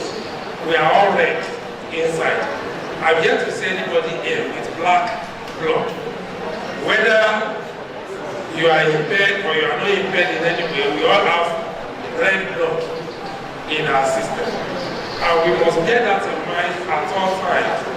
And I'm not speaking to persons living with disability. I'm actually speaking with us, quote and unquote, that we think we are not living with disability. I believe today we have all learned and things will change. Let's get ourselves right. Then we'll get the world around us also right. Enough of the fillers that I've just done. Really, tí ò níbi tó kù sí. Ẹ̀ta bá fojú rí títí ẹ̀. Òun làwọn yóò wọ́n pariwo. Òótọ́ ọ̀rọ̀ ni wípé àtẹ̀mí tí mo dúró síwájú yìí o. Àtẹ̀tó jókòó tó ń fò sókè tó náà gbé tẹ̀ bá wájú. Ó ní ìgbà tó náà bá yìí láwùjọ ara. Ó ta wá sọ pé tá bá ti gbà pé ẹ̀yọ̀ kan ní gbogbo wa láwùjọ. Ẹ jẹ́ ká jọ rọra wa lọ́wọ́ ni. Wọ́n ní àgbájọ ọwọ́ báyìí làwọn ń sọ̀yà. Ọwọ́ kan báyìí kò gbẹ́rù lórí. Tèmi bá gbé bí tẹ́lẹ̀ mi gbé pé ìwé mìíràn. Ìgbà yẹn látò náà gbogbo alájọ wúlò fara wa. Bóyá kó tó lè yé wa sí, ẹ jẹ́ kí n sọ ìtàn àwọn ẹ̀yà ara fún wa tí wọ́n bára wọn jà. Gbogbo ẹ̀yà ara lọ́jọ́ kan bá gbéra dìde. Wọ́n ní pé inú ìfún wa yìí pé ó lè ní ìfún. Pé gbogbo nǹkan láyé òun ló máa ń gbà á. Kò kí ń fún àwọn ní èyí tó bá kù. Ìfún wa ò pé kí ló ń ṣe? Ọwọ́ ló wọ́pọ̀ sọ̀rọ̀. Ó ní tó bá gbé oúnjẹ lẹ̀. Ó lòun ó gbé oúnjẹ nú àwọn. Tó bá ti gbé oúnjẹ, òun á gbé sẹ́nu. Tó bá dẹnu, ara àwọn bá fi oúnjẹ yìí dùn àbí kò dùn. Oúnjẹ yìí dùn. Èyí á bẹ̀rẹ̀ sí máa rún èyí tó bá fẹ́ rún. Nígbà tó bá rún tán, gbogbo ń gbọ́dọ̀ fún wa yóò gba oúnjẹ yóò gbé lọ síbi tó yẹ kó lọ. Wọ́n ní tó bá ti dénú ẹ̀kọ́. Ipò ó mọ̀ jókòó ti ní fẹ̀rẹ̀. Á ní kò síbi tó ń lọ mọ́. Wọ́n fa fájá ní wọ́n bínú. Wọ́n ṣe gbogbo ẹ̀. Àwa kò sọ̀tọ̀ yìí náà fún o. Ó lè yé wa o. Kàkà tẹ́ ẹ̀ka sọ fún wa lẹ́ẹ̀kan. A lè mú. Nígbà tó yá ipò wá bú sẹ́rìn gbaragada. Ló bá ní èní. Òun ò fi nǹkan tí ò yé yé o.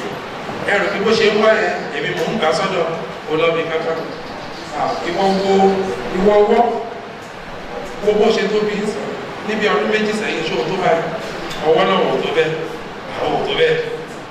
Gbogbo oúnjẹ tí mò ń gbà tẹ́lẹ̀ gbé wá yẹn tó bá ti dúró nínú tèmi èmi ó ṣiṣẹ́ lé lórí eléyìí tí ò dáa á yàrá yóò bá bọ́ mi lọ àwọn èyí tó dára á dá padà fún gbogbo èyí náà kẹ́yìn náà fi lè ṣe kí ni o kẹ́ ẹ fi lè dàgbà torí mo mọ̀ pé ìyàwó ò lè dá nǹkan kan èèyàn kọkùnrin lára kan ṣe ni mo ṣe ń ta padà fún gbogbo ara òun ni gbogbo wa ṣe ń dìde gbogbo bá ní gbé nǹkan tó ń ṣe gbogbo àwọn fẹ́ ká gbọ́ tá a bá wo ìtàn yẹn ó ṣeé ṣe láàrin wa ká máa ronú bẹ́ẹ̀ sáwọn kan ní tí mo fẹ́ kẹ́ jẹ́ ká mọ̀ ní pé àwọn kan ṣì wà láwùjọ náà tó ṣe tán àti ẹ̀wọ̀n wọn láti ràn wá lọ́wọ́ ọlọ́mọ pé ìwúlò yìí náà ṣe pàtàkì láwùjọ láìsí ẹ̀yìn kò lè sí àwọn ẹjọ́ ṣiṣẹ́ pẹ̀lú ara wa àwọn àtàwádẹ́ rò pé àti ṣe bẹ́ẹ̀ tẹ́lẹ̀tẹ́lẹ̀ ẹ jẹ́ káwa náà gbìyànjú ká mọ̀ pé bákan náà láṣẹrí láwùjọ kò sí àparò kan tó ga ju àparò lọ ó yóò dúró sórí ebè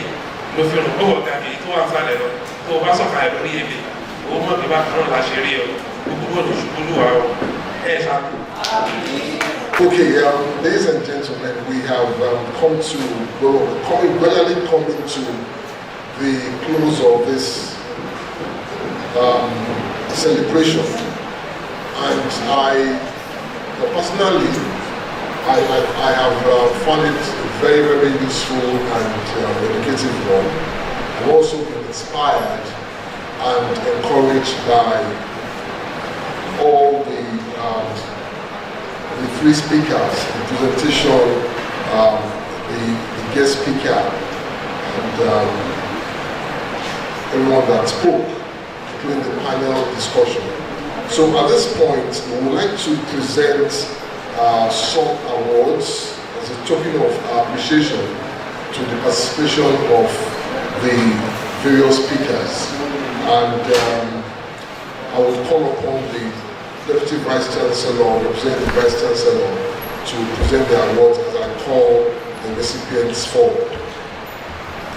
So the first one that we will call is the guest speaker, OIC, Mr. Sergeant Gabriel, Dr. Gabriel.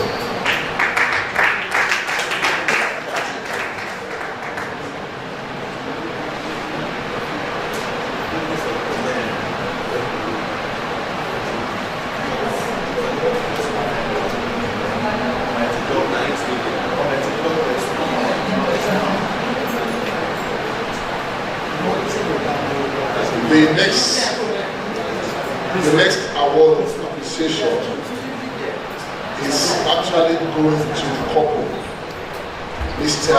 Richard and Mrs. Joy Olafisoye.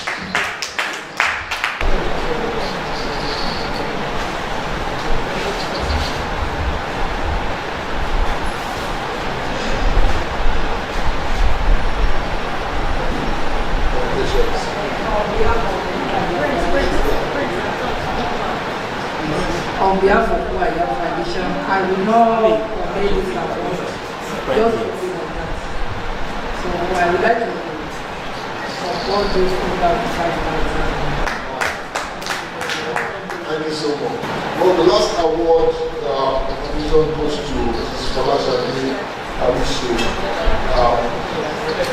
Yes, well, I understand that the bless, but we'll get that across to her one way or the other.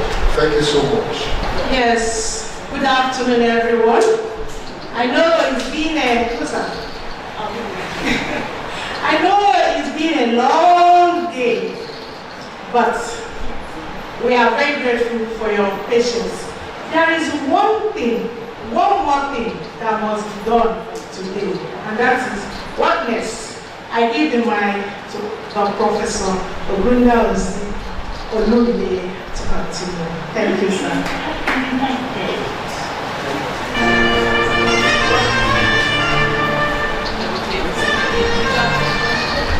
Disco music, can you,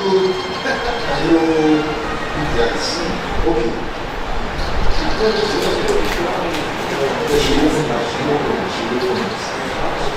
Yes. So today comes to not just be International Day for People with Disabilities, but a certain important person in this university that each time we remind him of today, he will say, don't forget that today is International Day of Persons with Disabilities. I'm talking about the Vice Chancellor, whose birthday also happens to be today. Unfortunately, he couldn't be here because he was called to Akure to have attended to some important matters which relates to the university. But then the organizers, in appreciation and recognition of the fact that the International Day of Persons with Disabilities also falls on the birthday of the Vice Chancellor, have taken upon themselves to present a birthday gift to him. And I would like the Deputy Vice Chancellor representing him to collect the gift on his behalf.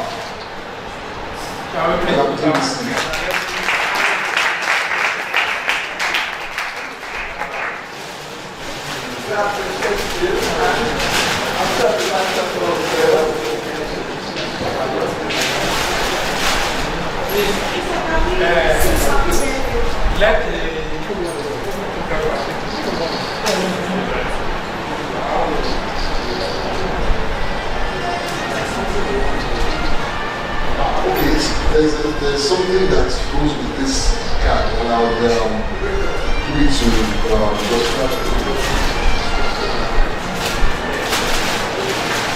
So the VC, Professor Adeshegun Olayiwola Fasisi, a leader with vision, a heart that can see. Beyond the horizon, a brighter destiny. With wisdom and courage, you guide the way. Inspiring minds, shaping the future each day. Your passion for knowledge, a beacon that shines. Illuminating paths for hearts and minds that align. Through challenges and triumphs, you stand strong and tall. A true champion of education for one and for all. For every step forward, you pave the way. For generations to come, a brighter day. Your legacy will live on, a testament to your name. A visionary leader who inspired the nation to aim. Promoting inclusivity, accessibility, empowerment, and equality for persons with disabilities. May your heart remain steadfast, your spirit aglow, as you continue to lead with a vision that inspires and grows. For you are a shining star that lights the way, a true leader, a beacon of hope, each and every day. Happy birthday to you, Professor Adeshegun Olayiwola Fasisi. This gift is presented by Office of Disability Affairs and Services, University of Medical Sciences, Ondo. Thank you.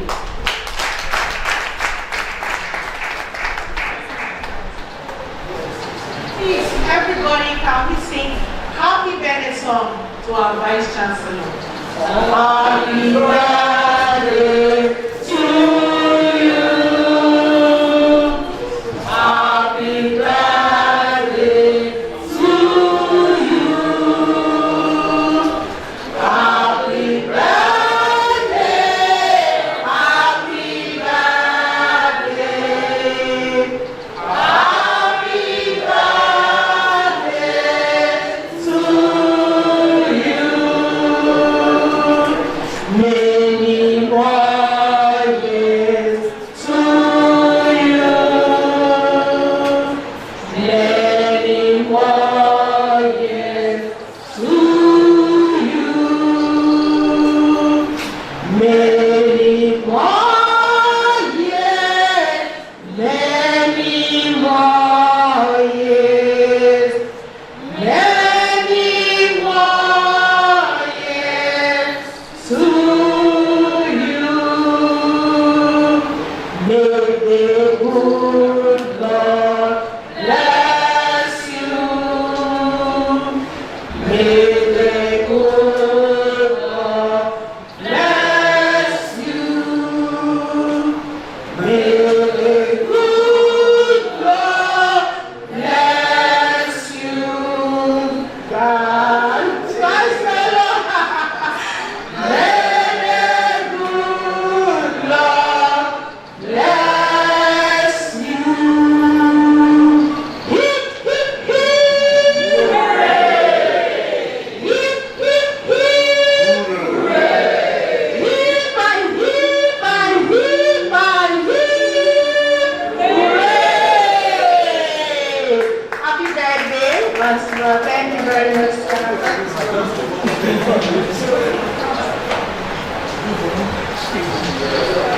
On behalf of the Director, Office of Disability Affairs and Services, Dr. Immaculata Ogechi Akpalaba. She's a very I want to appreciate everyone that has made it possible for this occasion to come to pass. I want to appreciate the Vice Chancellor, Professor Adishego Patisi. I want to appreciate the BBC, Professor Sandela Mwambumba. I want to appreciate Professor Wudansi.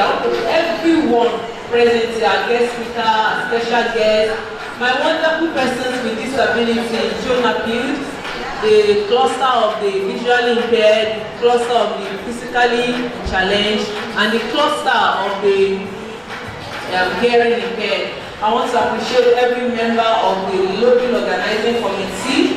Thank you very much for being a part of this program. I want to appreciate the PRO. Thank you so much, sir. Thank you, everybody, and I pray the Lord will bless us all in Jesus' name. I want to appreciate Akan TV. I want to appreciate all the things represented here. I want to appreciate all HODs. Thank you so much for coming. Thank you so much to our foundation. Thank you very much. I love you so much. Thank you so much. Thank you so much. Dr. Gabriel Sojan, thank you very much. I pray the Lord bless us all in Jesus' name.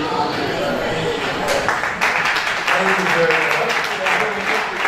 We have both of them to have come to the end of today's program. And just like we started with anthem, so we are closing with the school anthem alone. We'll be closing now with the school anthem alone. Thank you very much for coming. I wish you all the best.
With our principal officers. Thank you very much. For our brothers and sisters with disability, I want you to always say that there is ability in disability. Say it.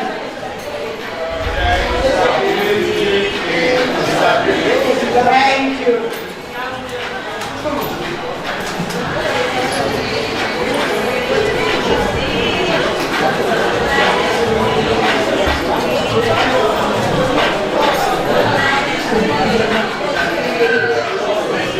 Dancing all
Taiba Joy Olafisoye, the founder of Who Am I Foundation.